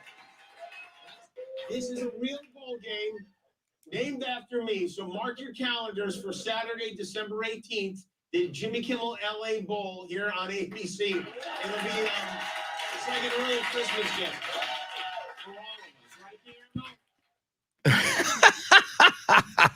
Jimmy Kimmel Bowl. It's not a joke, y'all. It is real. Will be played in SoFi, as he just mentioned, and it will involve the number 1 selection from the Mountain West Conference and the number 5 selection from the Pac-12. So, Chris, your Trojans could end up playing in the Jimmy Kimmel Bowl, which almost like that's Hollywood and Hollywood together, right? I mean, that's almost perfect. I'm not really sure where this bowl ranks as far as, greatness on, obviously it's on New Year's Six Bowl. And I don't know what kind of gear, typically when you go to these bowl games, their sponsors end up giving the team, gear like the PlayStations and whatever they do regularly for their business. Does he just give them tickets to like his show? I don't know. Those are already free, right? You just have to sign up for them. This has got to be one of the crazier things, but apparently it's working because other sponsors and other advertising dollars are already being thrown at this. I love when Jimmy said, ever since I was 52, which was last year, I've been dreaming of having a college. This is the first college football bowl named after a human, which I almost find it hard to believe when you think of all the greats that have ever been around or for, you almost imagine, and sometime we'll have the Nick Saban Bowl or something like that. But your thoughts on this Jimmy Kimmel College Football Bowl? I love it. I think it's hilarious. I think it's brilliant on the part of ABC. As Jimmy mentioned, this will be December 18th on ABC. So they're advertising one of their shows and one of their properties. I imagine whoever wins it, that head coach and that team, Jimmy's got to be there to present the trophy. It's the Jimmy Kimmel Bowl, so that should be funny. I would imagine the winner will also, that coach and maybe a player or two will get on his show. You mentioned it's the Mountain West versus the number 5 team in the Pac-12. I'm hoping my beloved USC Trojans finish higher than number 5, but if you did finish at number 5, that's not a bad consolation prize. I know often – they've wound up going to play a bowl game in San Diego, and they tend. I still, the Alamo Bowl in San Antonio is, Pac-10 versus Big 12, and it's never been USC. It's like everybody, Stanford has come, Washington, UCLA, everybody, Oregon, everybody but USC. So one of my dreams, my first, obviously, I want USC to go to the Rose Bowl, which is the goal every year for a Pac-12 team, but I'd rather see them come to San Antonio to the Alamo Bowl. But a good consolation if you're number 5 would be the Jimmy Kimmel Bowl. I just love the idea, and it starts making me think about the tradition, right? Because you mentioned the Alamo Bowl. One of the traditions, the teams always take a ride on the boats in the Riverwalk, right? And they go dine, and they have lots of tacos and merriment. When they're in Louisiana, there's the parade, right? So I wonder what traditions will come of this, and if the trophy is not just a trophy of Jimmy Kimmel, what are we doing? So something to keep an eye on, and to take notes on who might be the number 1 and number 5 selections from the Mountain West and Pac-12 to get selected to this bowl this year. I think, we were talking about the college football expansion too, and how some people argue that it might lessen the other bowls because they are not part of the football playoff. But then you do something like this, and people are interested all over again. So I think it's great to shake up the bowls every now and again. I love this. We'll see if any other Hollywood heavy hitters get into the college football bowl game anytime soon. I don't think it's a coincidence that ABC plays a big role in the college football playoffs either. I wouldn't be surprised if they had were assisting Jimmy in getting this bowl named after him. Of course, it will air on ABC. But exciting news for Mr. Jimmy Kimmel, a years-long dream now realized for the talk show host. That's it. Today's Salty Shakedown. Outstanding Salty Shakedown. Well, living up to your salty takedown of LeBron James earlier in the 7 o'clock hour. The more I think about the Jimmy Kimmel Bowl, not only does Jimmy need to make the trophy presentation, I'm sure he will. Guillermo, he mentioned Guillermo there, his sidekick, his Ed McMahon. Yeah. Guillermo needs to be a part of the trophy presentation as well. They went live to the stadium, and apparently he has his own drum line, Jimmy Kimmel drum line, and Guillermo was part of it.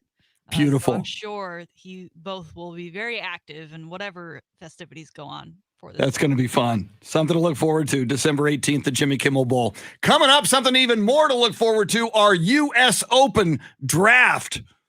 Shannon is the defending champion on our fantasy golf tournament challenge. Andy Everett, Tanner Carlson, Shannon, and me. Also in the 8 o'clock hour, your chance to win Eric Clapton tickets. Dave Ayler is styling the soundscape. And we got a big old 8 o'clock hour coming at you. First, a sports update at the top of the hour. Fasten your seatbelts. It's going to be a bumpy ride. Thanks for listening to the Chris Duel Show. All right. Let's see. Do I have...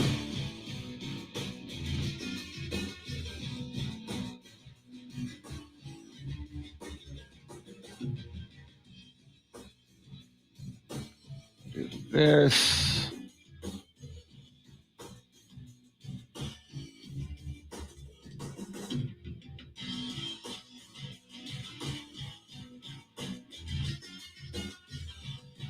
I gotta go get the tripod for Tanner here in a moment.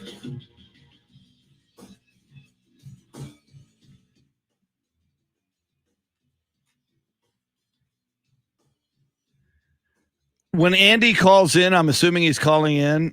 Shannon, as you saw, sent that email asking him to get on StreamYard and, to. Okay. Yeah. So, but if he does call and didn't see that email, ask him if he has time to do that. Just give it a shot.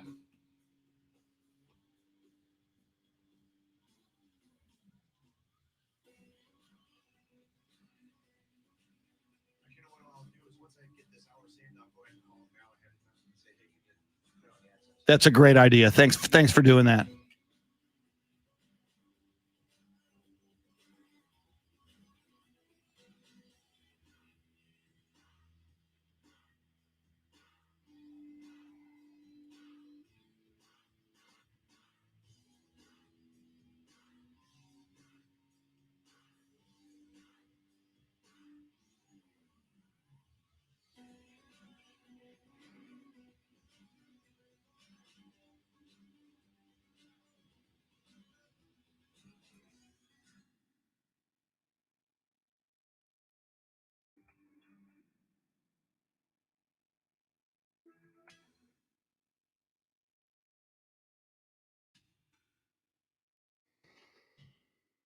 All right.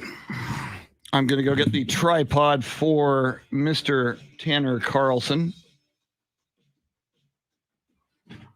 AJ, Robert, Jason. Jason, Carr is better than Dak. Come on, man. You can't believe that.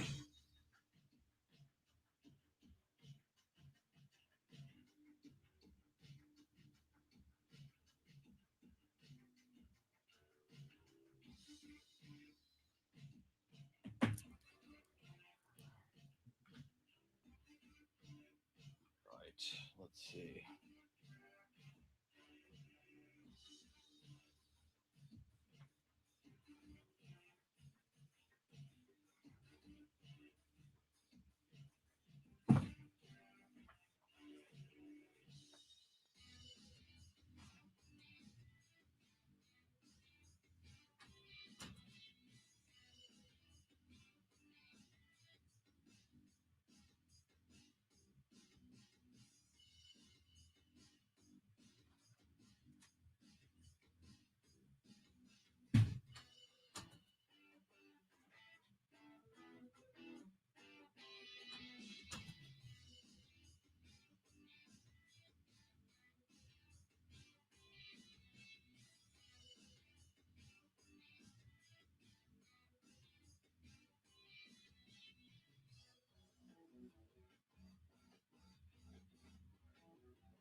Good morning, Jesse Bratton.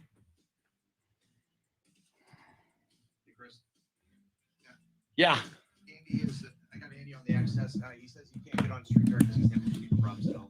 Okay. So, but he's on the access. Okay.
There he is. Hey, What's happening? happening.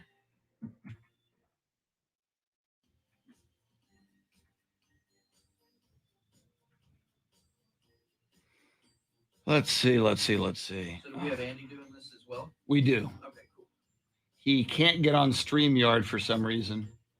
He's got an issue trying to get on. He was going to be on StreamYard, but he can't get on for some reason. I just wanted to make sure I made my list long enough to cover all of the possible options Yeah. that are off the table. Ugh.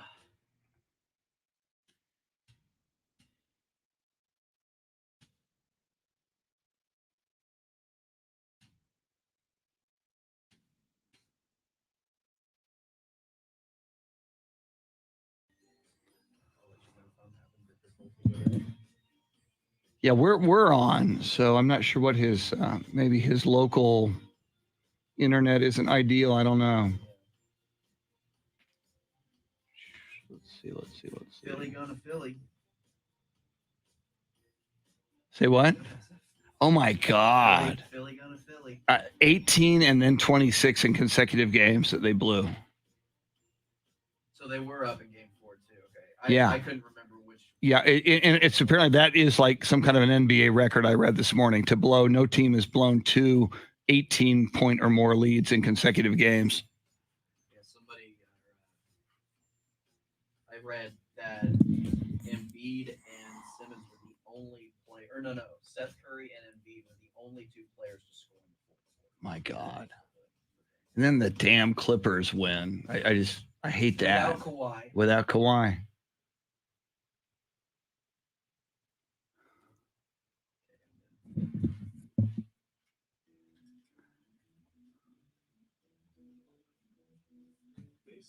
Let's see.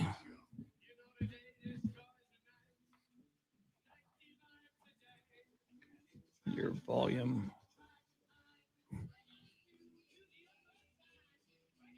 There we go. You are on board.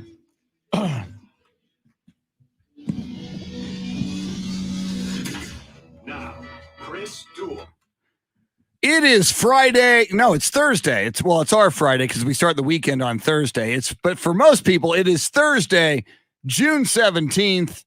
Welcome into the Chris Duel Show, along with Shannon Salty Sweeney.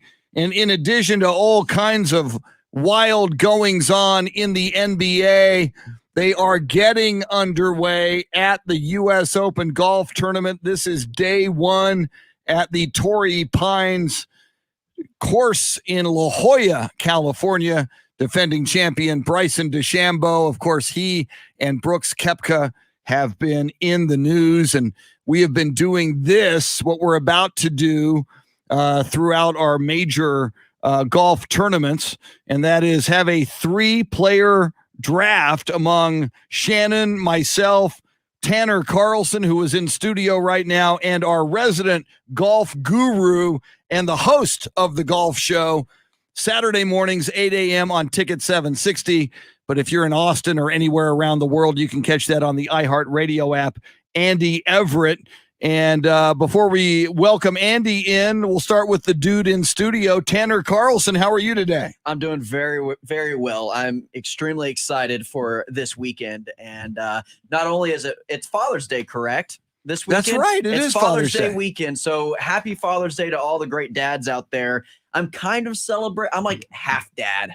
You will be a dad later in a month or so. In August, I will be a dad. Well, hopefully August, I'll be a dad. And so, yeah, it's like they gave me like a little like halfway, you're almost there Father's Day gift. Yeah. So very, very cool. Yeah. Well, we know Andy Everett is a dad. He's a multiple times dad. And I'm sure, Andy, I imagine you're geeked up about this golf tournament out at La Jolla. Excited about the majors, and this is the next to the last one. We'll have the Open Championship in a month, and all eyes in the golf world and a lot of the sports world are on Southern California this week. I'm watching some pictures from out there right now. They're supposed to tee off in about 30 minutes, but there's a pretty good marine layer out there. And Chris, I know you used to live out in that area, so you understand what fog is, and they have some right now. Yeah, that marine layer, when you're close to the Pacific Ocean, it's so weird, Andy, as you know, you've been out there a lot. You can be at the beach and it's cloudy and the day looks awful. And then you drive, 6 miles or less inland and it's sunny and hot in the month of June in Southern California. Now, I mean, that marine layer, is that going to affect the play at all? Might that create more wind or how might weather conditions be affected by that? Marine layer brings some moisture, and the greens were pretty dried out for most of the week because they didn't have a lot of that. It just depends on what the wind does. And it may be one of those things where those who play in the morning today have an advantage of those who play in the afternoon because the golf course will be softer. So we'll see how long it lasts. If they have to delay anything, I haven't seen any announcement yet if they will delay it. But typically when the wind blows from the east and blows all that back out to the sea, the golf course is much harder and faster.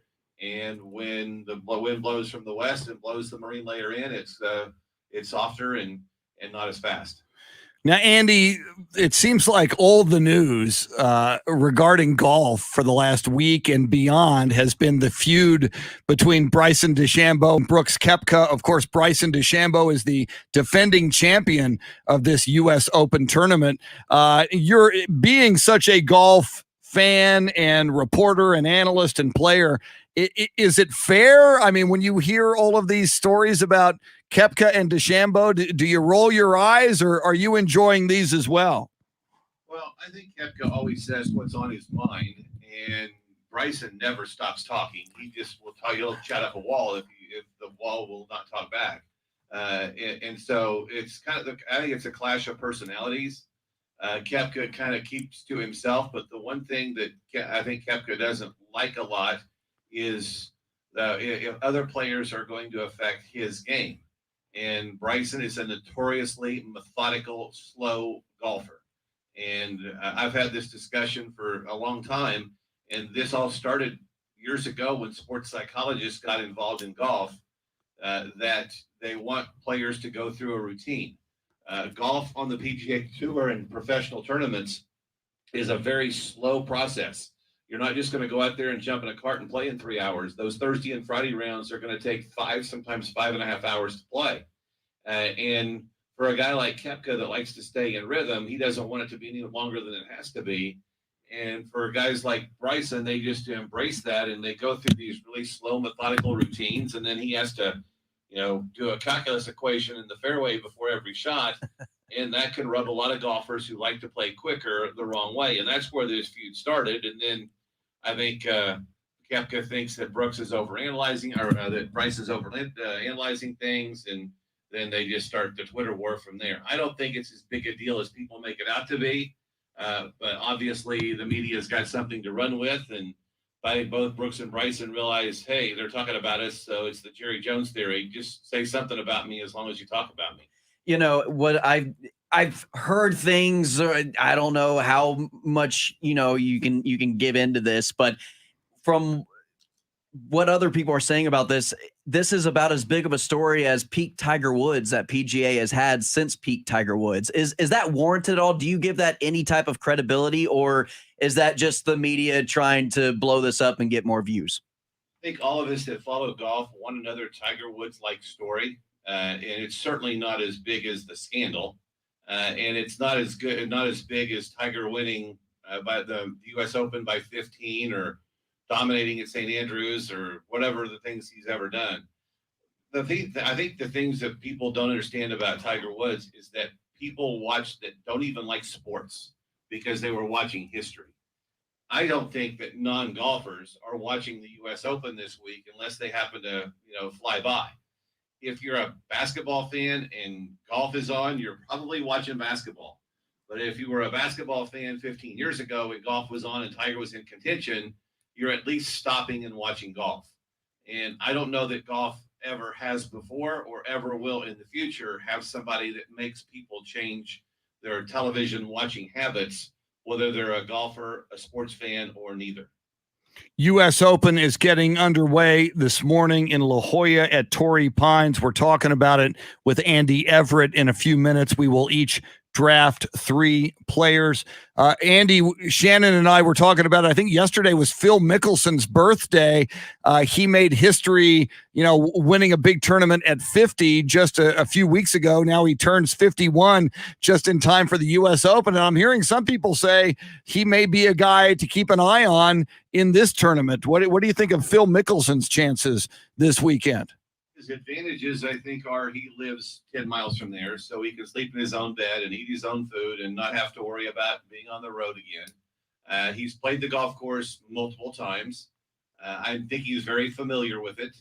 I can't remember. He may have won a Farmer's Insurance, but I'd have to go back and look and try to remember the years. I don't remember him doing that. But I think that the biggest thing going against him is rarely do we see golfers win back-to-back majors. The last time it happened, I think, was 2015 when Jordan Spieth won the U.S. Open and the Masters U.S. Open back-to-back. So that's kind of going against him. I think there's a lot of people that obviously are pulling for him. You realize that in the history of golf, there are a lot of really good players that have never won the Grand Slam. And we look at the fact that the Tiger and Jack have each won it 3 times because Jack's got 3 British Opens and Tiger's got 3 U.S. Opens, and they've all won the other ones multiple times as well. I think you give Phil a puncher's chance in this, but I'll be even more surprised if he wins here than he did at Keel Island, because it's just kind of expected of him now to be better than he was a month ago. Shannon, I know John Rahm has been one of the guys you've kept an eye on. You were talking about him and watching him at Dell Match Play. Of course, earlier a few weeks ago, he had an issue with a scorecard and was disqualified. Do you think maybe he comes into this one with a little bit of extra fire to try to get things back on course after an embarrassing exit from an earlier tournament? Well, as long as he was asymptomatic, he should come out and play just like he did, like he didn't have COVID, because obviously he didn't know he had COVID when he was asked to leave the course during that last tournament. And I'm with a 6-shot lead. I'm sure you're coming in banking on yourself to win the whole thing, because you should have won. You lost $1 million. You tell me I lost $1 million. I'm gonna come play the best I've ever played in my life for whatever it is. So that's got to be motivation. And all week long, John Rahm has told the media, guys, quit banging on the PGA Tour, quit criticizing other people. They did the right thing. They didn't know if I was sick. They had to get me out of there before I infected anybody else. And for those of you that were wondering, he did get vaccinated. But when he went into the COVID contact tracing protocol, he hadn't been vaccinated for 14 days. I'm not sure if it was 2 days or 13, but it wasn't 14. And so he had to leave the property. And in fact, he would have never been in contact tracing protocol at all had his contact been after 14 days from his second shot. And I don't know that he stayed in Dublin, Ohio for a week and a half. It seems like they found a way to get him back home to Arizona, but he did mention that his parents came to town and they got to see his child because he's just had a newborn baby a few weeks ago.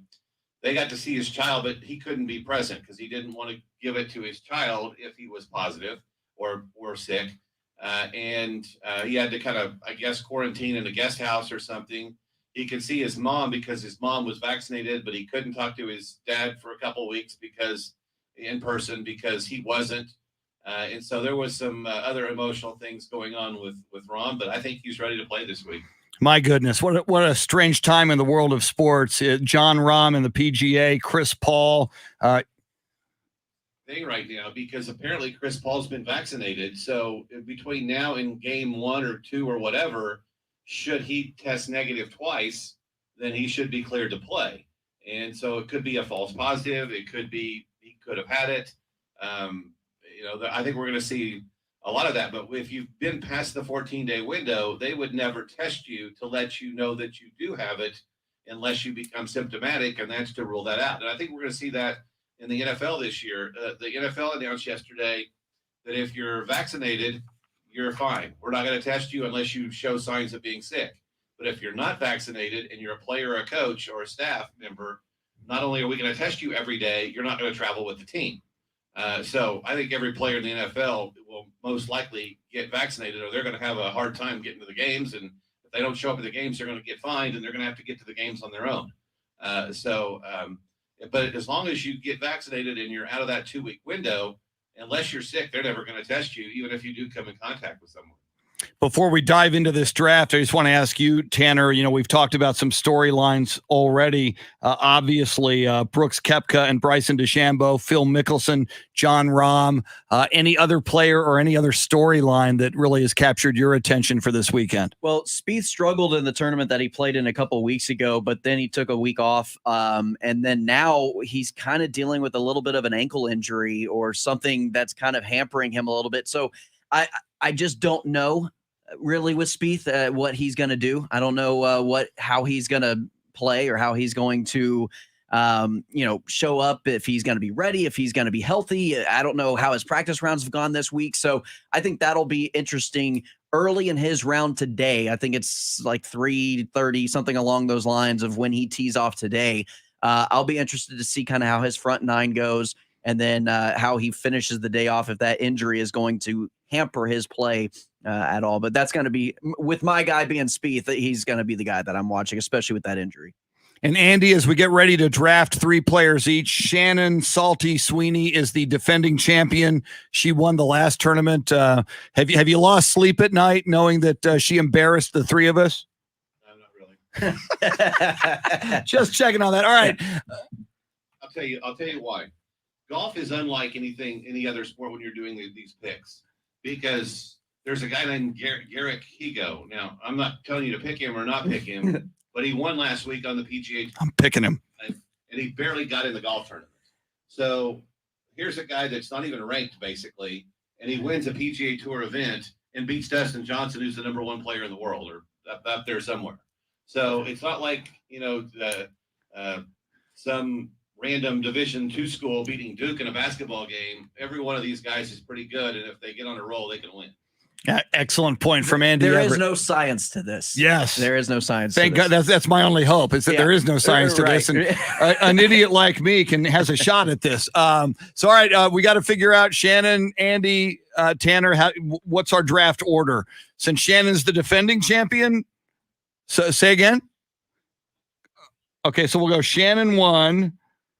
And then whomever got last, I say, gets second. They need all the help they can get. I don't remember. All I remember is Shannon 1. I think it was you or Andy. So one of you guys can go next. Okay. What is have Andy's a guess? We'll have Andy go next, and then Chris, then me, and then we do a double, so you'll get back to that. You're okay with that, Tanner? I'm good with that. I like the snake draft. If we're doing snake draft, I'm going last or first. I'm happy. All right. So I'm glad you're happy. All right. Yeah. So let the draft commence for the U.S. Open getting underway. Apparently the first player is going to tee off at 8:45, and we're at 8:22 right now.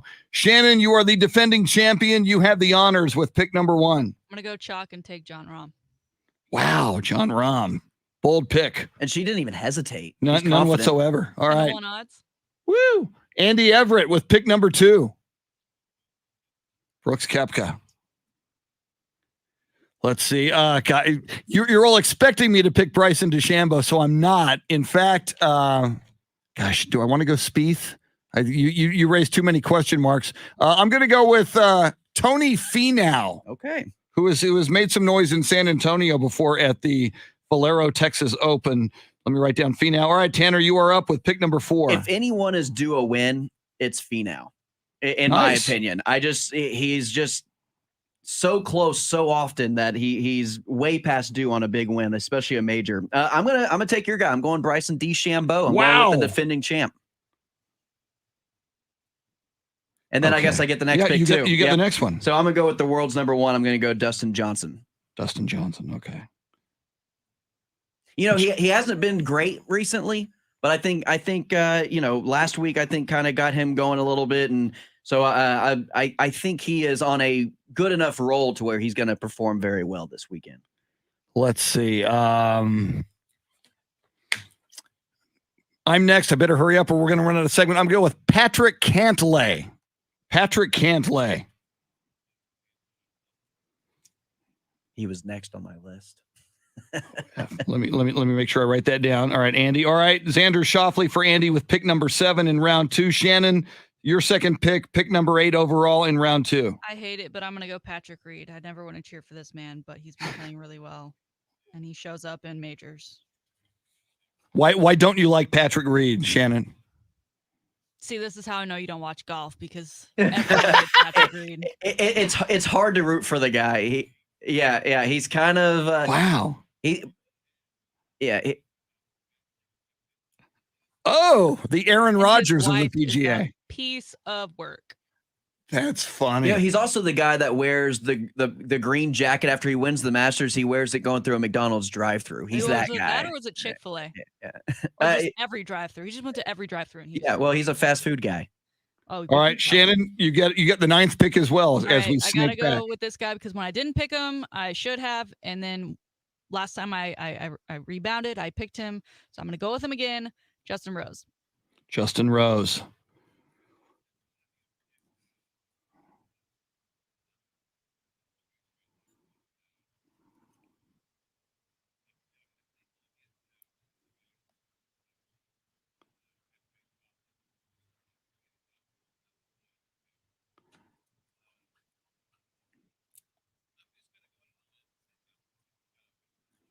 Wow, Rory McIlroy. Okay, he's just going with he's eventually got to play well. it's a good mindset to have. It's good.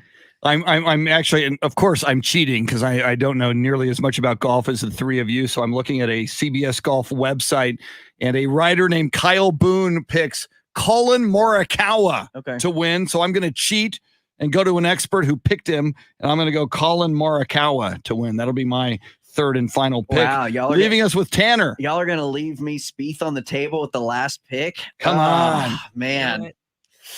See, I'm worried about him. I'm worried. I as much as I love the guy, I worry about him. And There's I've got 6 Longhorns in this field. I know. I've got Justin Thomas available as well, and I kind of like Will Zalatoris a little bit. I can't pass him up. I gotta go hook him. I'm gonna go with Spieth. Spieth. It's too predictable not to. Yeah, well, so won us a national championship. So is Kevin Durant. we claimed Durant. He was there for a year, so you take what you can get. He still throws up the horns. Yeah, he claims us just as much we claim him. Yeah, Durant gives money to the university, so there's that. Yeah. So, Andy, while we have you here for a moment, quickly, all these NBA injuries, LeBron James says it's the league's fault. They came back too soon and too many games. Why so many injuries right now in the NBA?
Mhm.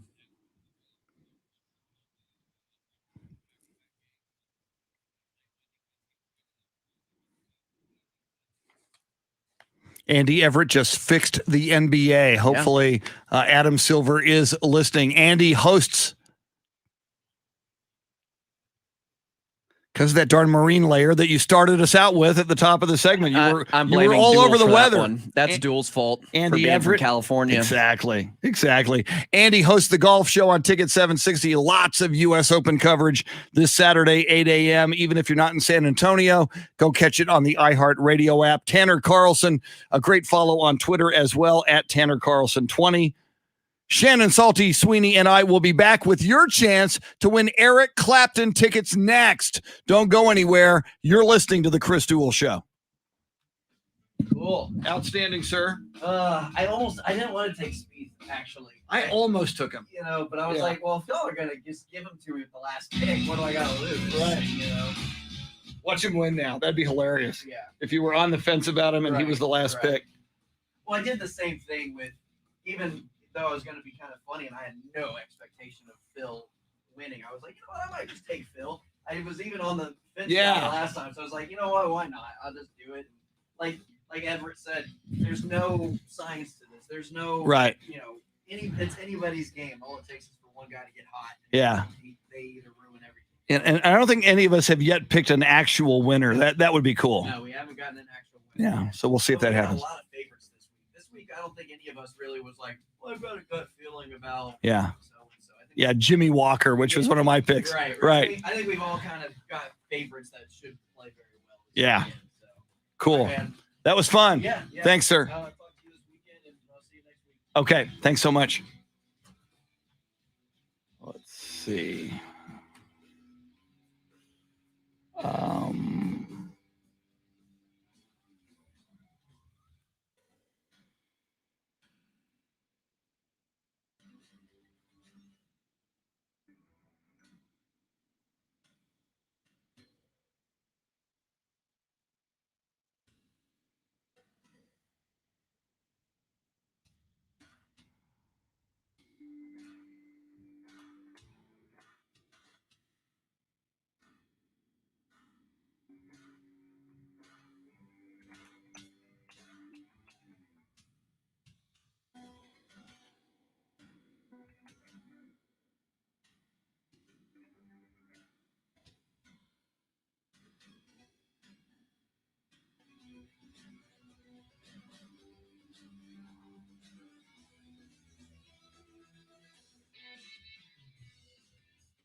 I think you recognize the music.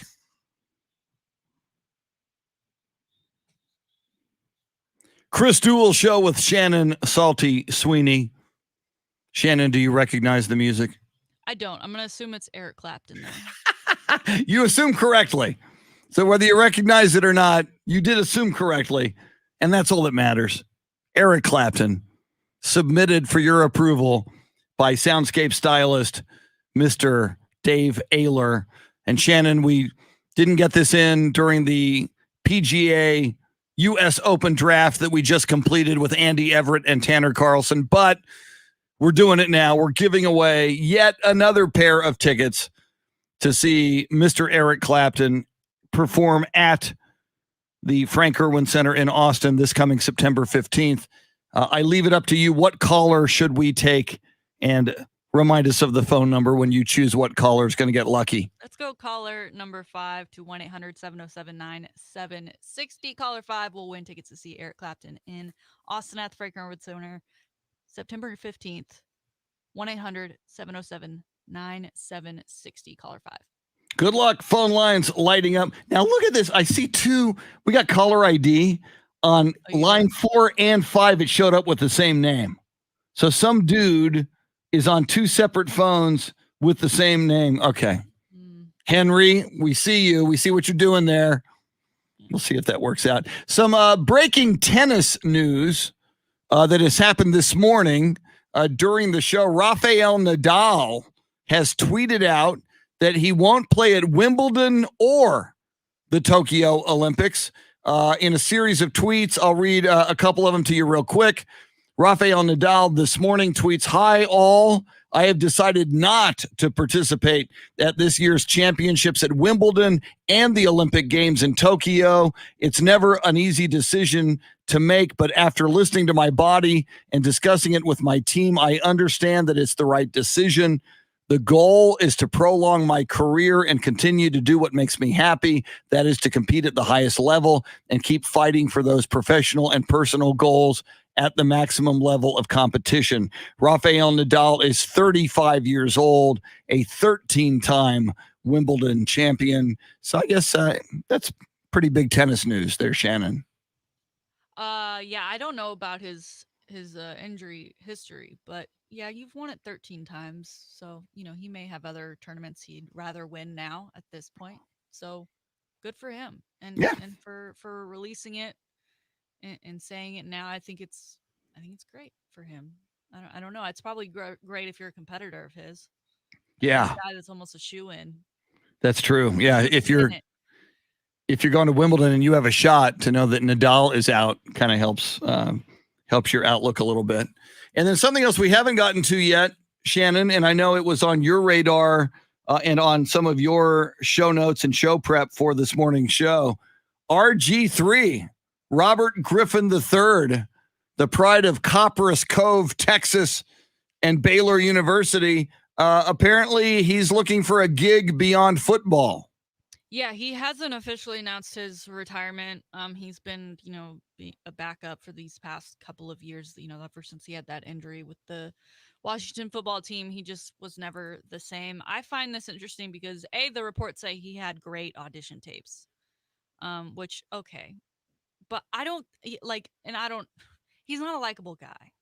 I don't know anyone who likes him. I don't dislike him. On TV and be like, yeah, I want to watch. Yeah. That guy. I think obviously the ties to Baylor and the timing that he was there are an easy thing to go through. But then also, he's so egotistical and so about him that I don't see him being on a TV. I see him being one of those people who relates everything he ever has to say about his career or something about him. He's a guy who, to me, he cannot get over himself.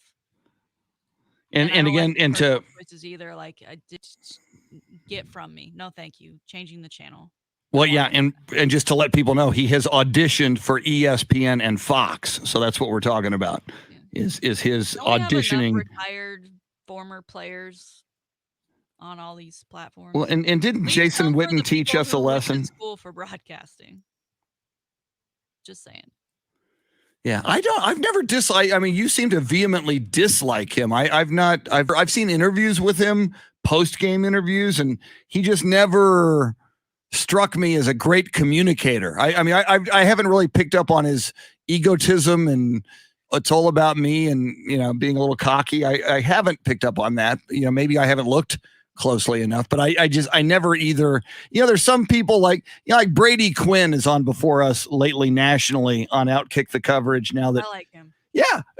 But Brady Quinn's a guy who I remember in post-game interviews going, that guy's, he's well-spoken. That guy would be good. I mean, Deion Sanders, obviously, Michael Irvin, obviously. And these guys have gone on to have, careers in broadcasting and being on panels and talking about football.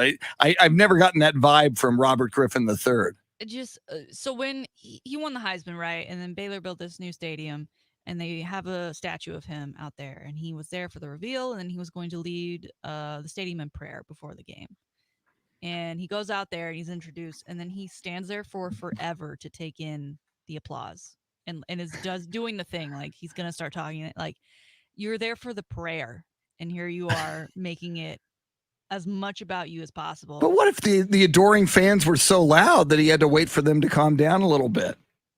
No, I mean, he's egging them on at that point. And then there's the whole thing like with his wife or his ex-wife, because he started dating new wife while he was still married to Ed. Like, it's just, and the Subway commercials and the way he thought he was God's gift to the NFL after you win Rookie of the Year. Yeah, that Look at career you now, went buddy. south really quickly. Yeah. Yeah. And his attitude, I mean, that's part of the reason that they didn't keep him around as a backup in Washington. Like, no, thank you, sir. Bye. It's so amazing, so many of these athletes that, come in with such promise. And in his case, and you're right, won Rookie of the Year. So it looked like, unlike a Johnny Manziel, who we found out pretty quickly, it ain't going to work in the NFL, certainly with your attitude and with your partying your way out of the league and not studying and not being diligent. It just amazes me. And, in the case of a Manziel, and maybe to a certain extent in the case of Robert Griffin III, I mean, you have these God-given abilities. You've gotten to the promised land, and now all you have to do, and it's a big all, I realize, not everybody is as dedicated to the craft in the case of a quarterback as a Tom Brady, who I guess is the poster child for being completely dedicated to it.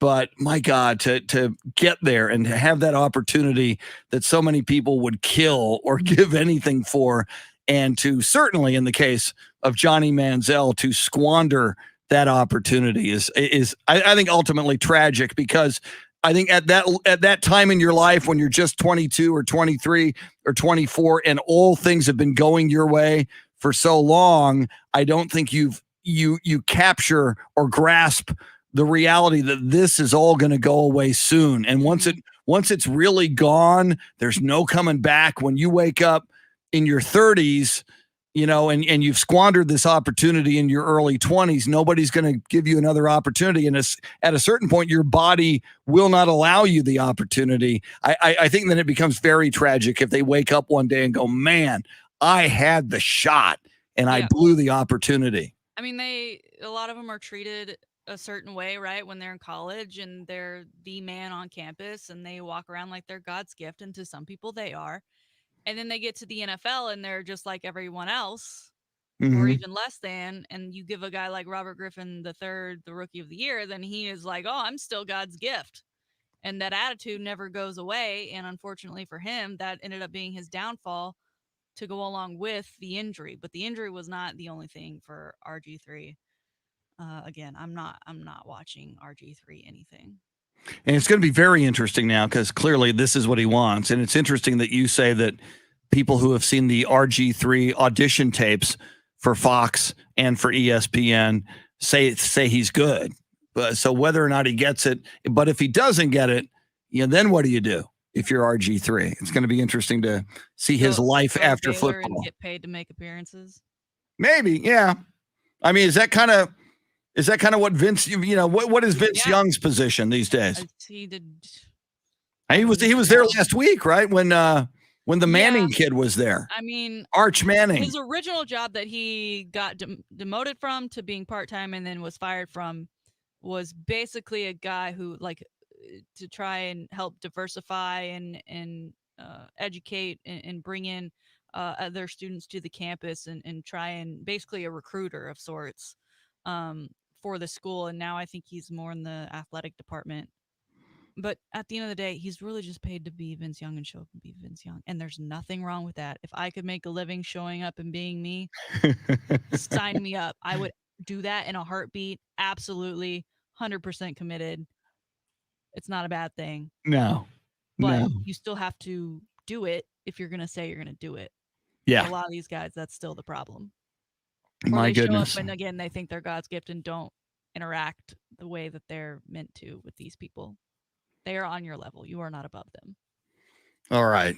Well, Shannon, we talked earlier during the show about LeBron James, and he is citing just too many NBA games and too soon to how late last season went. And that's the reason. He knows the human body. He told you so. He knew and knows what the reason is for all these NBA injuries.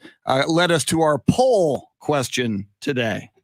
Yes, asking, is the rash of NBA injuries because of too many games in a short span of time? Most of our people voting no today. And I agree. Yeah.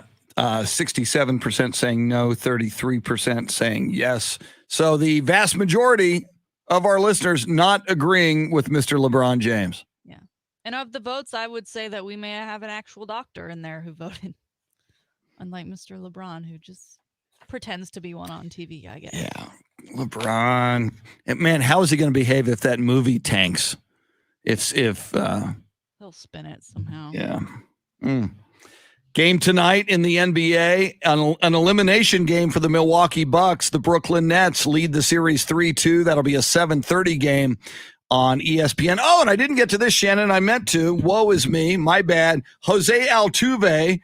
And can you imagine to research this one? But he became the first player in Major League history last night to hit a leadoff home run the game after a walk-off grand slam. The night before, he hit the walk-off grand slam in the bottom of the 10th inning as the Astros beat the Rangers 6-3 while down 3-2 before he swung that bat bottom of the 10th. So then in the game last night, 6 Astros home runs, 2 of them from Altuve last night, and he hit a leadoff homer. He's been doing that lately. So apparently, Shannon, it's never happened before in Major League Baseball. A guy hits a walk-off grand slam, and in the very next game, his very next at-bat, hits a leadoff home run. Pretty cool for Jose Altuve. Yeah, I'm happy for him. And the Astros need it. Bregman out for an undisclosed amount of time with a quad injury. They're thinking it's going to be a hot minute before he comes back. So we need Jose and the rest of the squad to step up.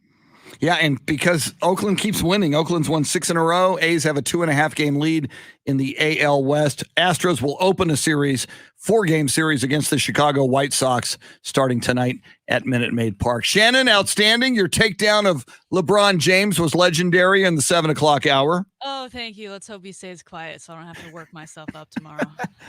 Dave Ayler with your Guinness beer t-shirt. Spectacular, sir. Thank you so much. Thank you. Bring on Friday. I'm ready for it. Friday. It's almost here. It's only a day away. Our thanks as well to Andy Everett and Tanner Carlson. We will track our PGA U.S. Open draft on social media, on Twitter. On behalf of Shannon and Dave, I'm Chris. Have yourself a great Thursday. We'll see you in 21 hours.